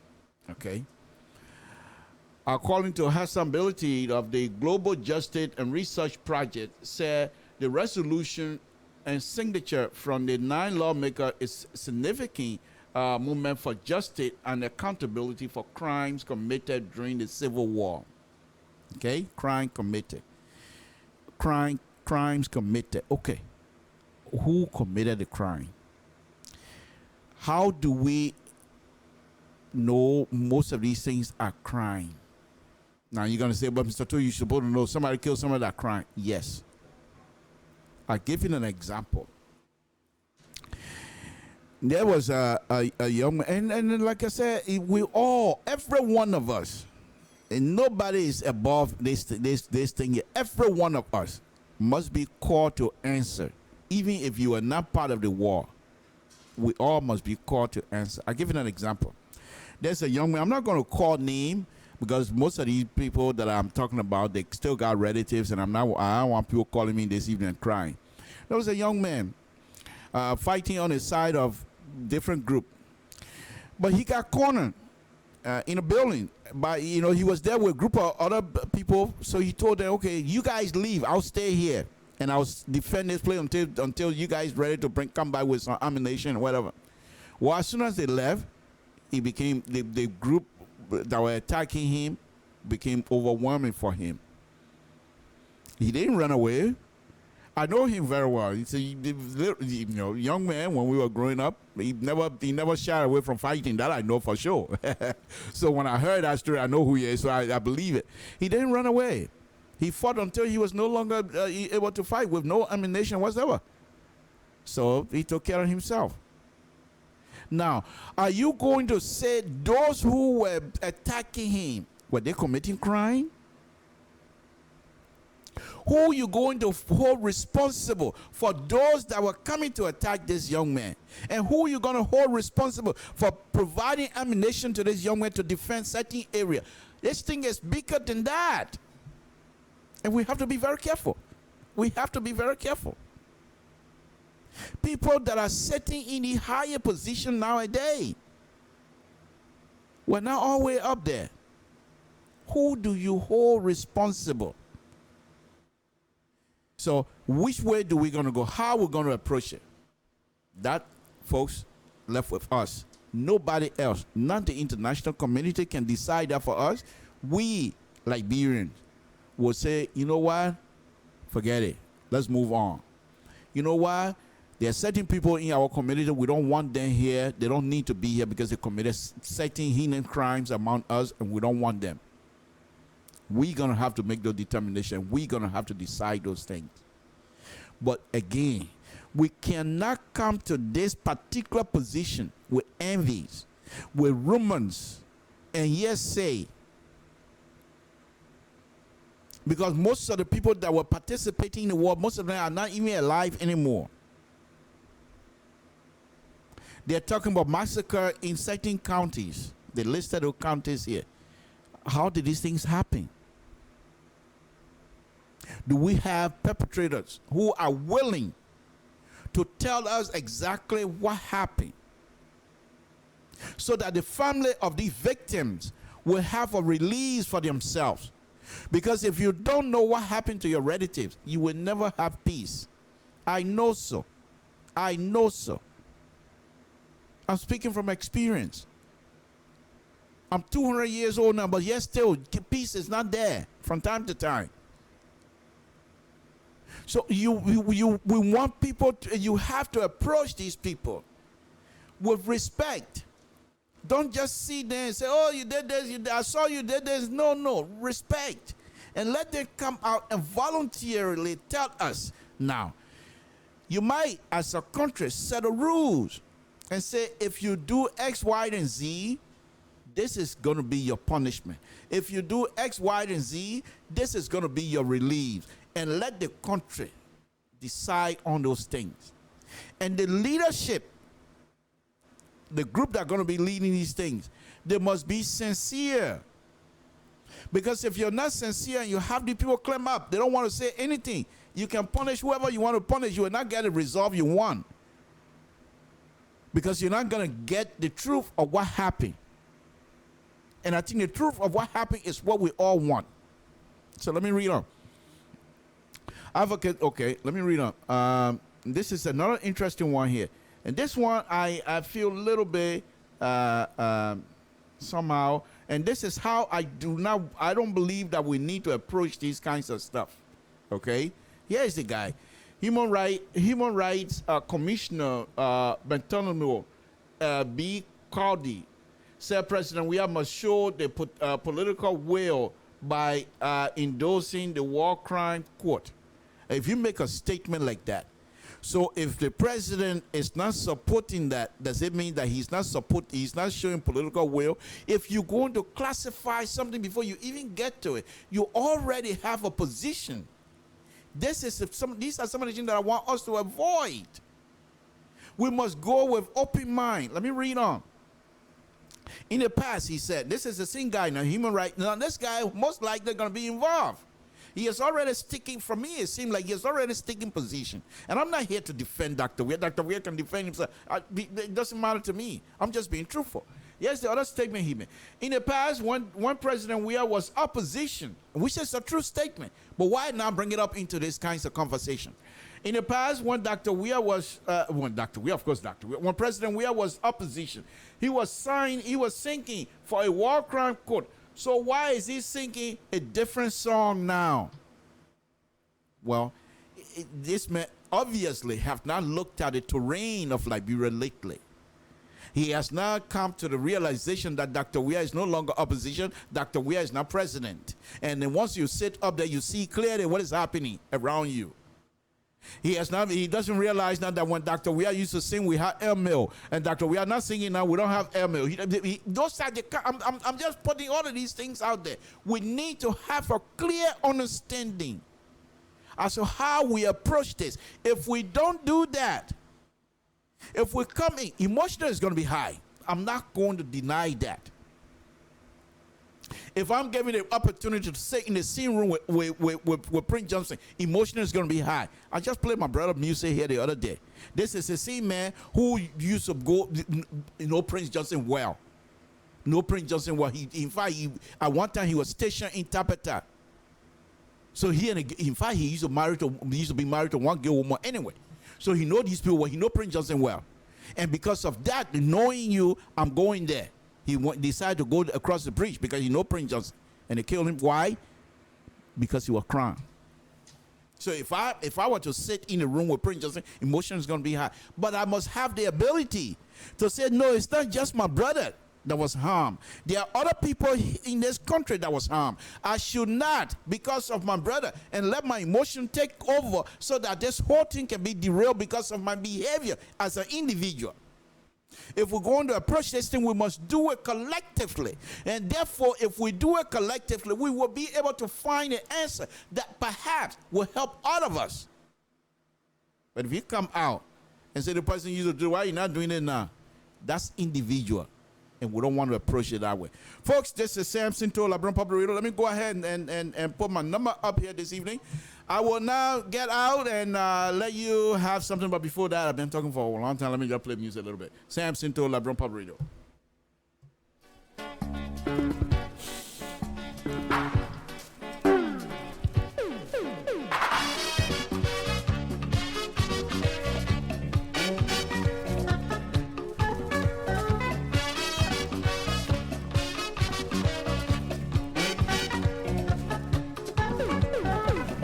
Karema TV, enana, manyoka bora kanama. Iye Karema TV, enana, sono sere kanama. Pale kwekuri kuna, inana, bora mwaki kanama. Baye jibo basogo, zakati ko bora manyo basogo. Basoko, Zakati go, but I'm on your basoko. Tumo wana, but I tumo wana, Rupota sing on. Tumo wana, but I'm a tumo wana, I'm a yay boba legama.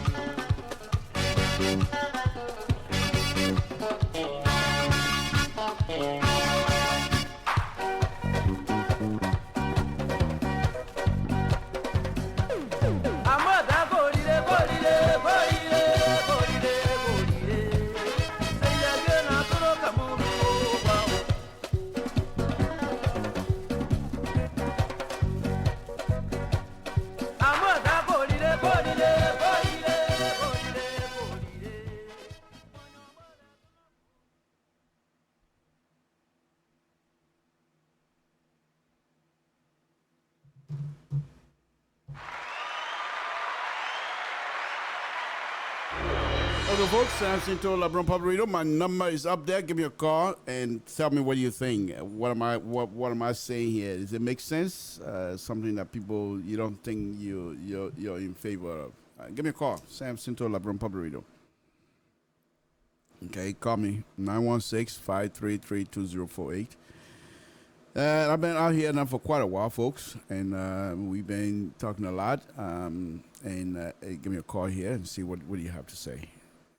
Let's see. Mr. So, if you're listening, please test my phone. Give me a call and see if it's even working. That's the first thing. Okay, folks. So that's my topic tonight. To wrap it up, I truly believe that Madam Salif did not do us any. Okay, hold on. Let me take this. Samson to LIBERIA Public Radio. What's your name and where you're calling from? What's on your mind? Hello? Oh, are we on that again? Hello? Okay, hold on 1 minute. Which one did I pick up? Hold on. Oh, Jesus. There's two of them. Okay.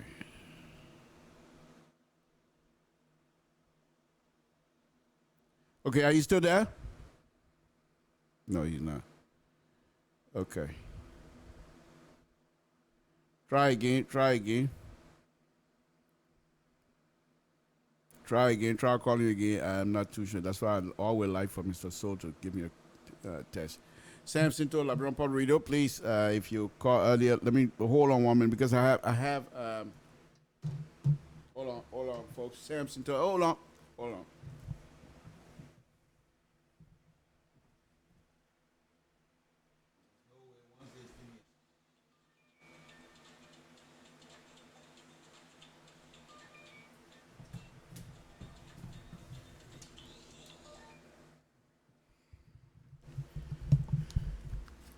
All right, give me a call. I'm back. Let's see how far we can go with this one. Because I think it should be only one device connected. All right, give me a call. I'm ready. So, as I was saying, while I'm waiting for your call, there's two people that call already. Sorry about that, guys. It's one person. So call me again, 903 number from Texas. Give me a call again if you care. This time around, I think I'll answer a call. By the way, folks, what I'm saying here this evening is this. I say first thing, just to wrap it up, I believe strongly that Madam Salif did not do us a favor by putting in place political structure that would have been able to support whatever it is any leader that is coming into being will want to do. Now, don't get me wrong, the structure that I'm talking about is not seen as a structure that you put in place and the government comes and just follow. No, the government comes in, they have their own policy. Policy is different from structure. Policy, the government, a different government coming with different policy, but the implementation of the policy based on the structure that you have. The structure most likely will not change drastically, except because the structure is something that is holding things up. And so when you mix with one structure, you tend to crumble a lot of stuff. And that's but in our case we have none. We have none. So again, give me a call 916-533-2048. And let me do this guy a favor because he called me twice anyway. So let me give him a call. All right, let's see. Samson to LeBron Public Radio. Let me call this guy and see what he has until we can hear him. Hello. Hello, boss. Can you hear me? Yeah. Sorry, so I had to call you back. What's going? I know you called me twice, so I'm sure you have something you want to say. What's on your mind? What's your name and where you're calling from? I know you're from Texas, but what's your name and what's on your mind? This is Zenan Dito. I got a couple of stuff on my mind with regard to the discussion you've been having. Yeah, please go ahead. Been sitting back here listening. One thing I noticed is that you're addressing the issue, but I think you're being slightly biased on the part of Dr. Weir.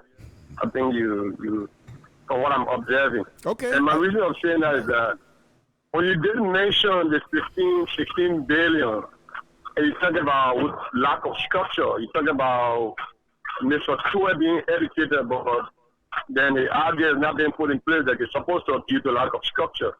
So now that put the responsibility on Ambassador Weir. I also call you an ambassador. That's Just fine. like it put the responsibility on Elizabeth when she was in charge, they put the responsibility on Weir because he's in charge. And I think I've been observing that Liberia as a country doesn't have no strategic analysts to sit there and analyze, come up with Google ideas that how best government can structure. I haven't really seen that yet. So now the 16 billion is missing. So as a president who's in charge, that's when your leadership comes in.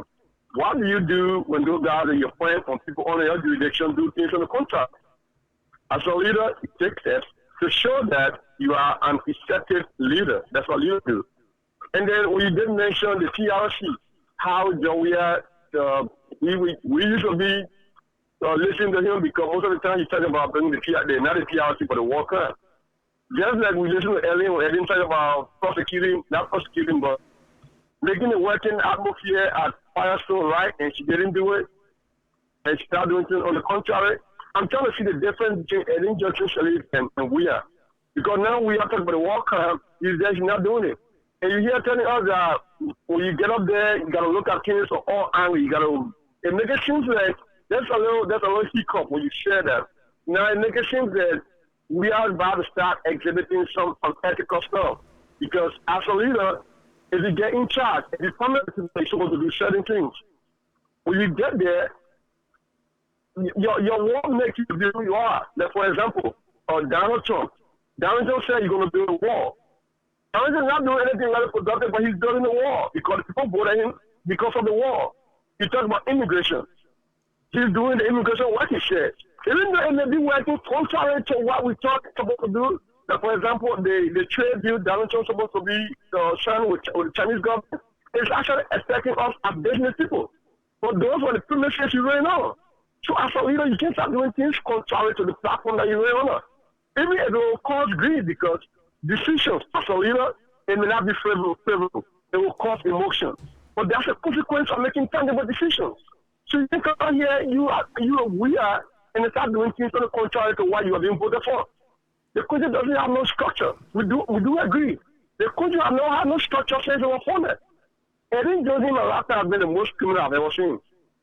But it's a appeal to history when a previous government did something absolutely wrong and the new government in place shall do the same thing and start to put the blame on the previous government. It seems that because the government do it, you can do it too. That's an appeal to history. So as a country that lack of structure, you also lead by example. If things go on the contrary, set an example to make sure that you're not all you're there for the people. You see? But from what I'm observing, we're not really expecting we have to do things overnight. But in my own view, I think he's doing things on the contrary. He's taking the country in the wrong direction that we all didn't think he should have been doing. We all have not thought of what he's doing. So what I've observed, looking at the economy, looking at the job, looking at the whole country as a whole, I think, in my own observation, one by one, there are things you do, you don't push it on one, but it will come suddenly. So what I think those guys in charge of you need to start doing is to start working on the pay scale. The salary in LIBERIA is one of the main cause of corruption because no one can be underpaid and do the right thing. There can be no one who will underpay the justice minister and expect him to do the right thing. There can be no one who will underpay the police and expect the police to not take bribes. Okay. When I was in Liberia, I saw Erin Johnson sending guys in the street wearing coat suits to double check on the police after one of the guys are taking bribes from citizens. And I started to wonder if Erin Johnson got common sense. Because how can you pay the police under $100,000 US and pay lawmakers more than $15,000 and put a chair in position where they make more than $30,000 a month? And then you send guys to go check on the guys and pay $50,000 US every month. And you don't even pay them on time. So now they need to start questioning the intelligence of Erin Johnson. And we are doing similar things. How can we are up there underpaying teachers? Some of people are not getting paid. Lawmakers are not getting paid yet. Teachers are not getting paid. And now the teachers are planning to quit teaching the university because they are being paid for the 2 months. Now you send students on scholarship out of the country and they all stranded because they can't pay the school fee. So I think the country needs to be structured when it comes to salary-wise. If you start paying people well, Mr. Tool, you don't have to ask them to do the job right. Because now they put their jobs at a delivery. They put their job into the problem and they don't do the right thing. Okay. You see, in America here, the cops do the right thing because they get paid well. Right. If you don't pay the cops, you open room for corruption. All right. Okay. All right. Okay, so, my brother. I think the other people are calling as well, but I think you make a good point, and I think at the end you will agree with me that because of structure, there are two arguments you're putting forward. One is structure, and the other one is policy, and which I do agree with. Yes. And so I agree with you. I agree with you, Doctor. We have the fact that we don't have structure, and so the policy, whatever the policy that he's coming up with, which is have to be new from early anyway. But the fact that we do not have structure, it exposes the inactiveness of the policy itself. So I agree with you. Thank you very much. Appreciate it. Yeah. I'm not really done yet, but it's okay. I know you got to take other colors. Sometimes it's not about how many colors you got, but how many colors make sense. That's fine. That's fine. Go ahead and conclude your point. I don't want to. My conclusion is that as a leader, you got to be effective. Leaders, you cannot compromise the mission because you want to sympathize with somebody. You cannot compromise the effectiveness of your leadership because you're trying to sympathize with a friend who's working next to you. So if we will go forward, we have to start doing it and we're compromising those people of interest. Let us start going back home. He's interested in couple of guys like the police officers, like the justice ministers, and now he's compromising the ethical of his leadership. And if you keep going on, I've done that before. Okay. So I think there is room for other guys to talk. I will sit back there and listen, boss. Well, thank you very much. Please don't be a stranger to Liberian Public Radio. Whenever we come on, we expect you guys to call and. One more thing, real quick. Just before, how can I get a platform on the show? I've been doing a lot of research on different stuff, and I think the time that I start putting it out there, I know it's a topic that people might not like, but I think I need a platform to start discussing some of my research. Educating my people. I've been doing a lot of research on Christianity. How can I have a platform on your show where I can come explain to people how we have been misled after this election. Okay. Well, give me a call after the show, and then we can discuss it. We have a CEO who is Mr. Alfonso Zionso. I can have you talk to him, and then you and he can come up with an agreement or whatever you need to do. So call on this number, right? Yes, after the show. All right. Okay. All right, appreciate it. Thanks a lot. All right, thank you. All right. Folks, this is Samson to LeBron Public Radio. I want to thank all of you again. Please, if you have time, give me a call, and then we can have some conversation going. As I stated here, that for me, two different things that I was talking about. One is structure, and the other one is policy. Policy, for me, my understanding, policy can be different from government to government, but a structure that allows you, it's like a conduit, it's like a pipe that you use to convey your policy. Policy is a process where a structure is there for you to allow you to utilize the process. My understanding, and if I'm wrong, please say so. But the argument that I'm making is that Dr. Weir, let me take this. Samson to LeBron Public Radio, what's your name and where you're calling from? What's on your mind? Yeah, Mr. Sampson. So this is Edmond George calling from Atlanta, Georgia. Okay, Mr. Joy. Good evening to you. Thank you very much for joining us again. What's on your mind, sir? Go ahead. Thank you for laying out the chronological order that you do with Ellen Johnson Sirleaf. I follow you. All what you say, you are 100% right. But yeah, well, I have a problem. Okay. President Weir was in Liberia for 12 years plus. And he was in government.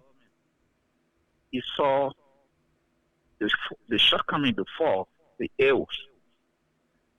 And the people turned around and said, this time, we're not going to the people with the PhD, the master's degree, whatever.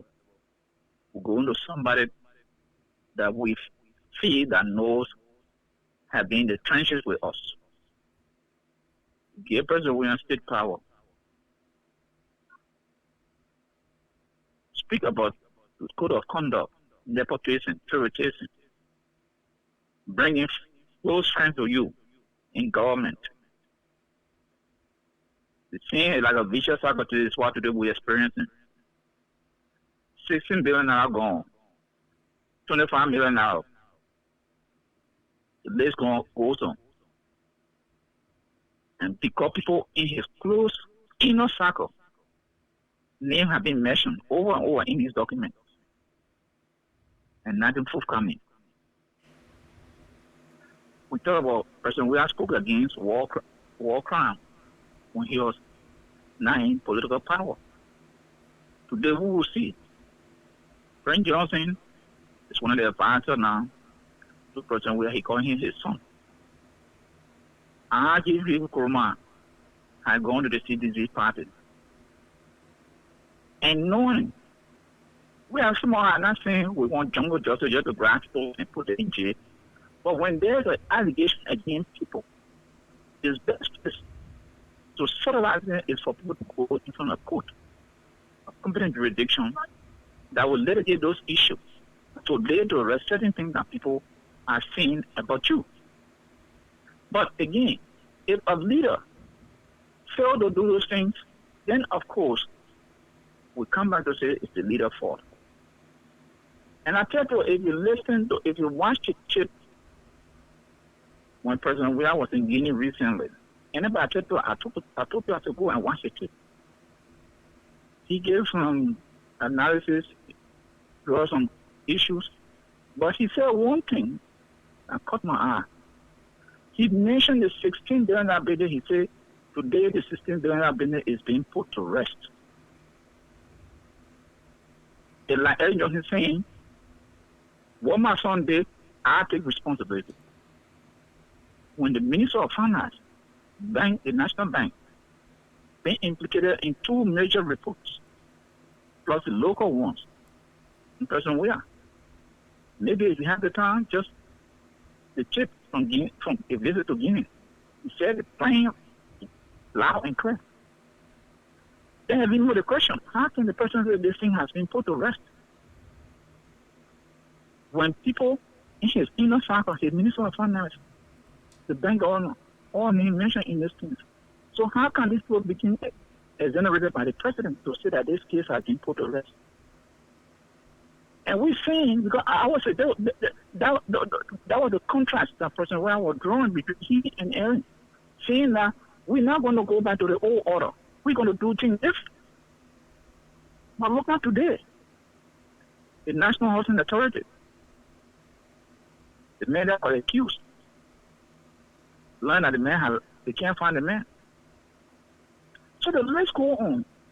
And so when we somehow come to say that, they say we want to critique President William, no. But because he told us that, look, I will do things differently. This favoritism, nepotism, my family, my best friend, it will not happen. But look at today.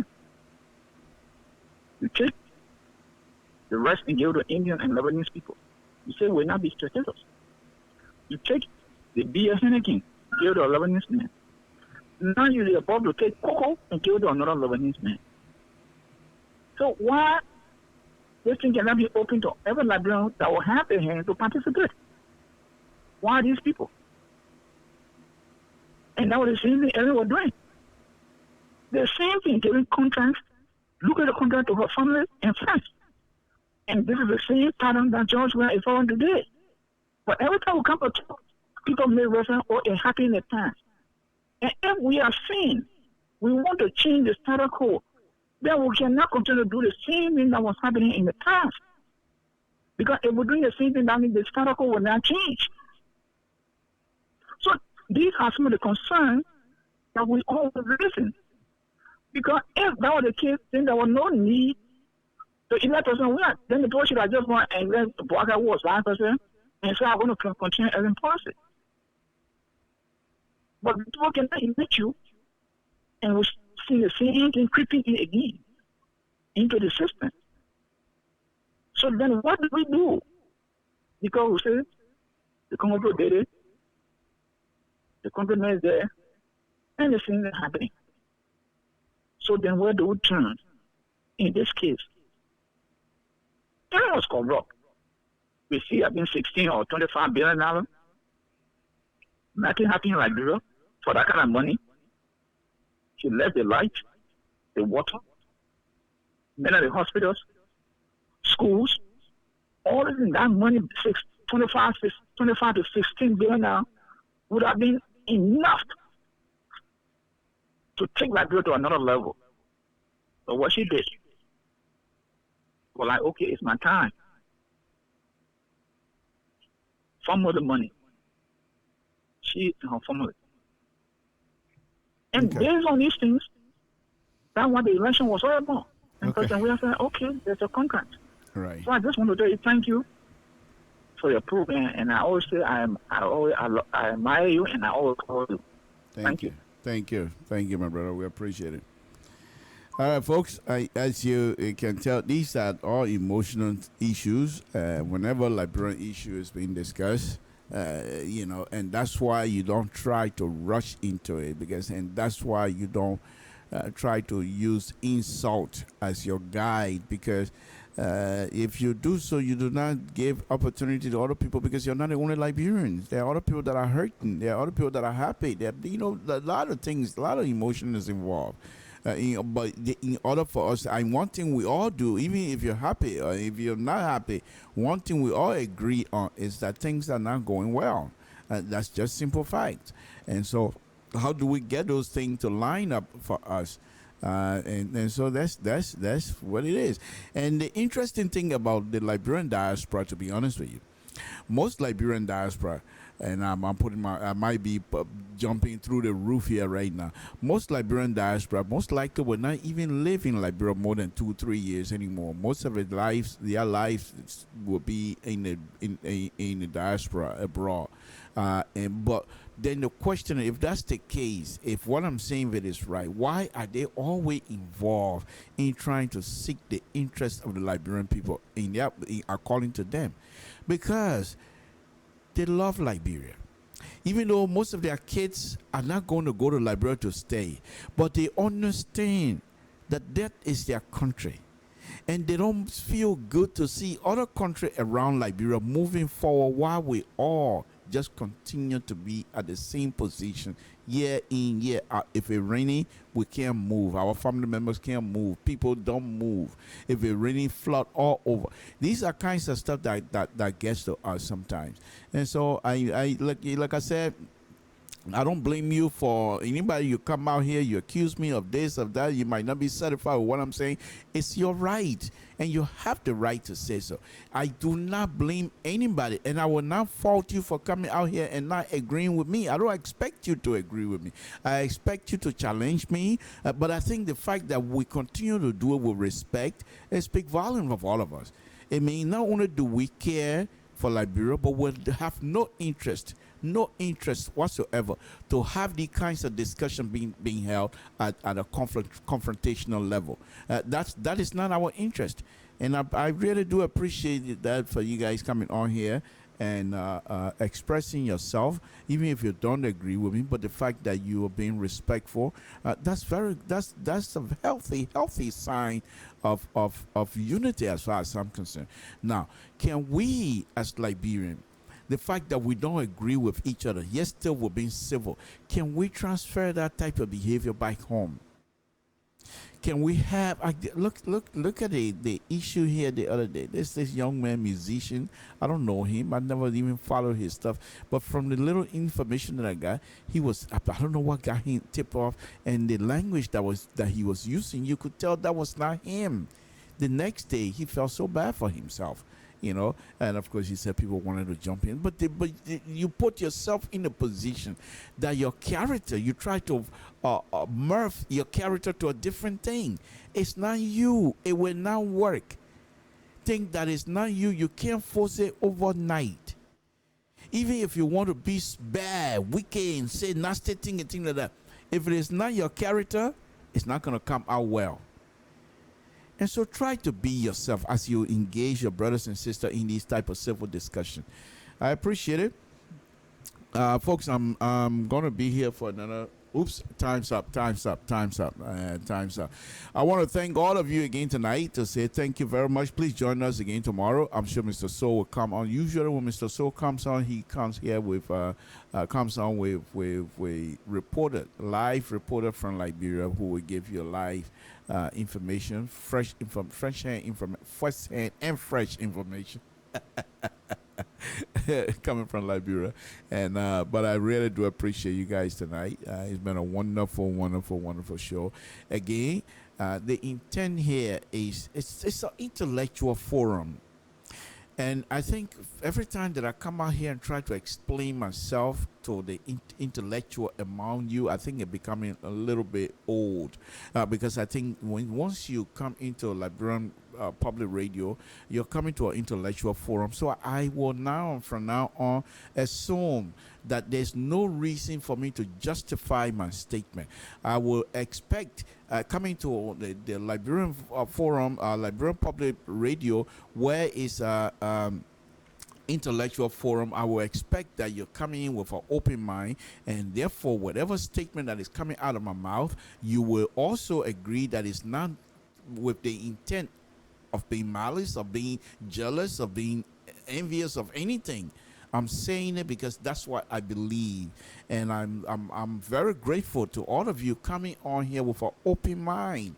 And at the end, I'm not saying that you should agree with me, but I will try my best not to justify my statement anymore, not to come out here and say, you know what I'm saying, I don't mean to degrade or any. I don't need to do that to you, because I think it's too simplistic as far as you're concerned.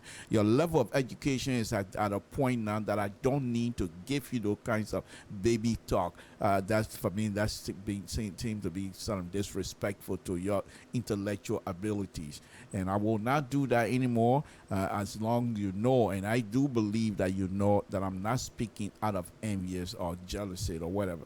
And so I will appreciate that we keep it calm.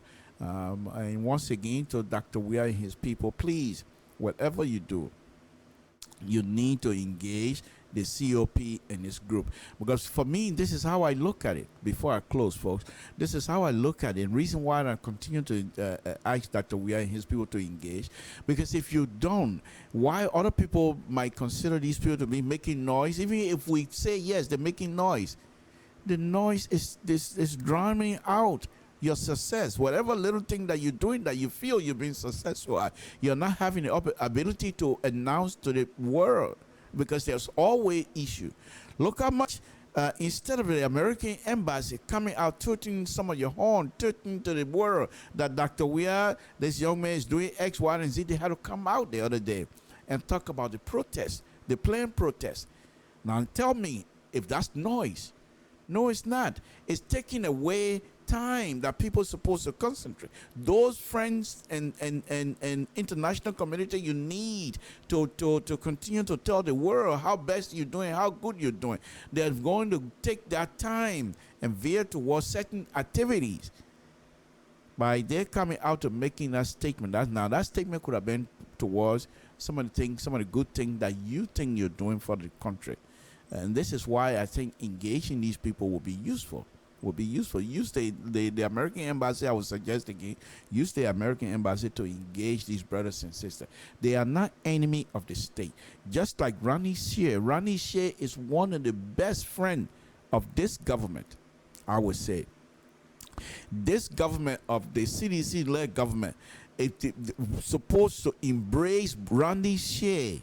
Because Ronnie Shea and Front Page Africa will not hide anything you do wrong. They tell you.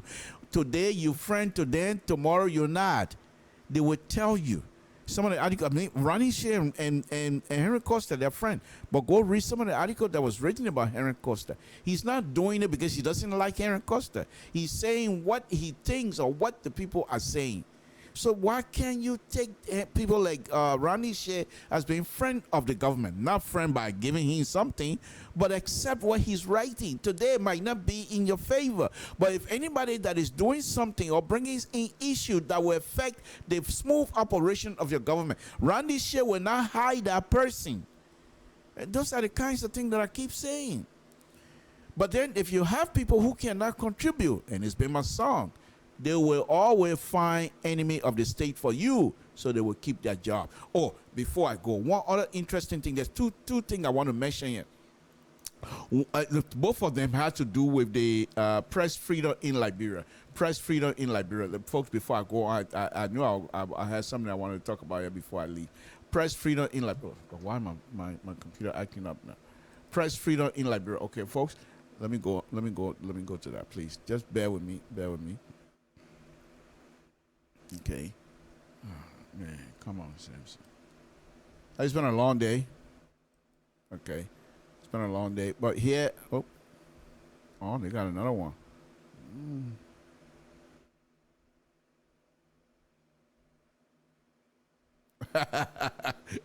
the passport business I talk about, I go back to Front Page Africa and read the company in Ghana now accusing company in Australia of undermining. But that's not the point.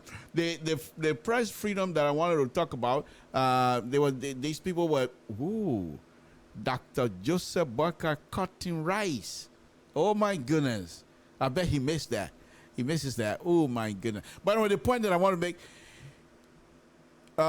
Eugene Falcon, who is his main spokesperson for the government so far, was not involved. His name, they issue certificates of government agency information person who is supposed to use the information, active information to provide information to the press and how they should engage in press and what have you. Eugene Falcon's name is not on that people. He was not even among the people.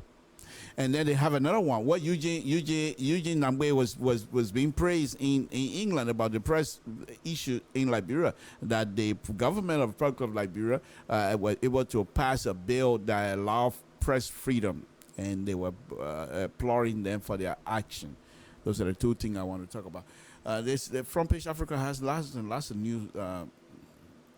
Liberian Election Commission won remaining U.S. He wants remaining U.S. $1 million. So if they don't give you $1 million, that means they're not going to have an election. interesting subject matter for me on Wednesday. Okay, folks, let me get out of here. I want to thank all of you again. It's been a wonderful, wonderful evening. I think you guys... I think you guys have been wonderful, wonderful people. Thank you very much. We always appreciate you. And the fact that, not that you don't have anything to do on a Monday afternoon or Monday evening, most of you in the East Coast or somewhere else ready to go to work, but the fact that you're doing to us is a pride to all of us. And I hope that mine being out here, poking fun here and things like that, making fool out of myself from time to time, that will also come across as somebody who's being very genuine. And we will do our best here to continue to make you feel good about us, make you feel proud about us when we have issues to discuss. We will do our best to be truthful.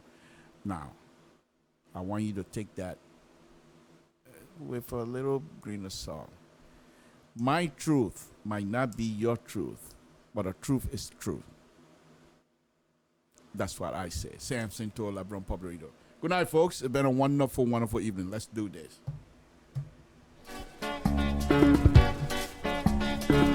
Yes, Samson to LeBron Public Radio. Please tune in tomorrow for Mr. Soul Show, where he will be able to give you some wonderful, wonderful, wonderful program. This is LIBERIA Public Radio, the most intellectual platform of the Liberian diaspora.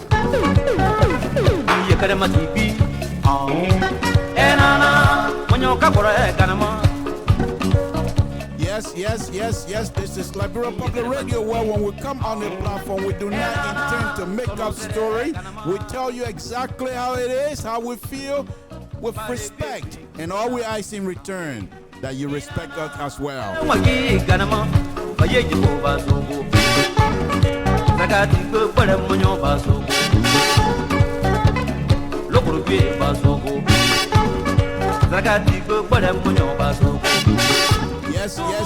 Yes, folks, this is Samson Toll, your only, the liberal progressive. Block who that is. If you don't know, conservative and myself, we don't get along. And I got a lot of them on LPR staff. The CEO of LPR is conservative. Yeah, myself, we don't get along. I'm a liberal progressive. I don't hide it.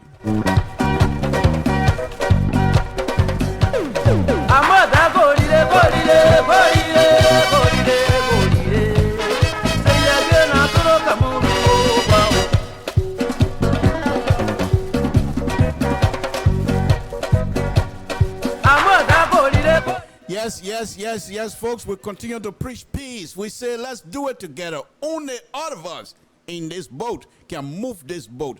However, we have a captain, and let's respect the captain, right to captain this ship. When it's time comes for someone else to captain, you can do so. Samson Toll.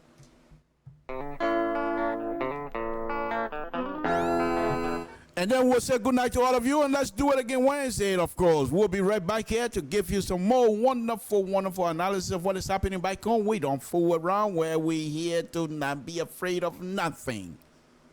My aim for you, Ma. You aim for you, Mama. Good night.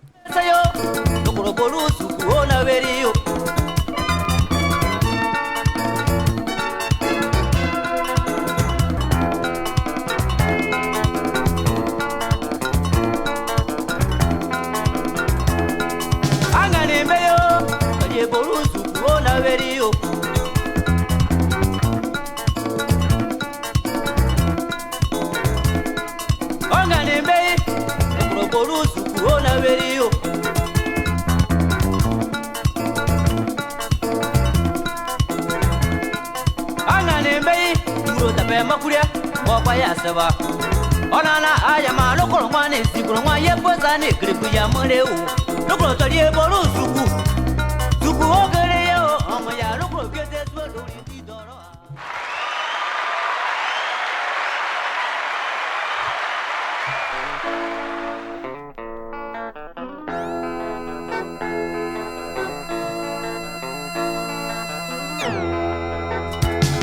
angane mbeyo toliye bolu suku ona veri yo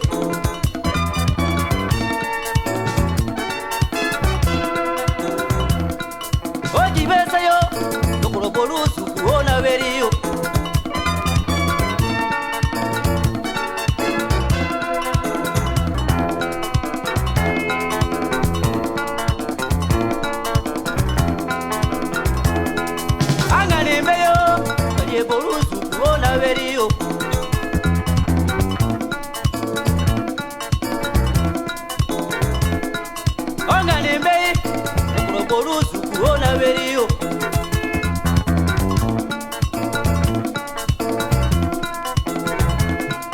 ana nembe muro tapemba kulia kwa yasaba onana aya ma lokolo mwane sikolo mwa yepoza ne kriku ya mureu lokolo toliye borusuku suku ogere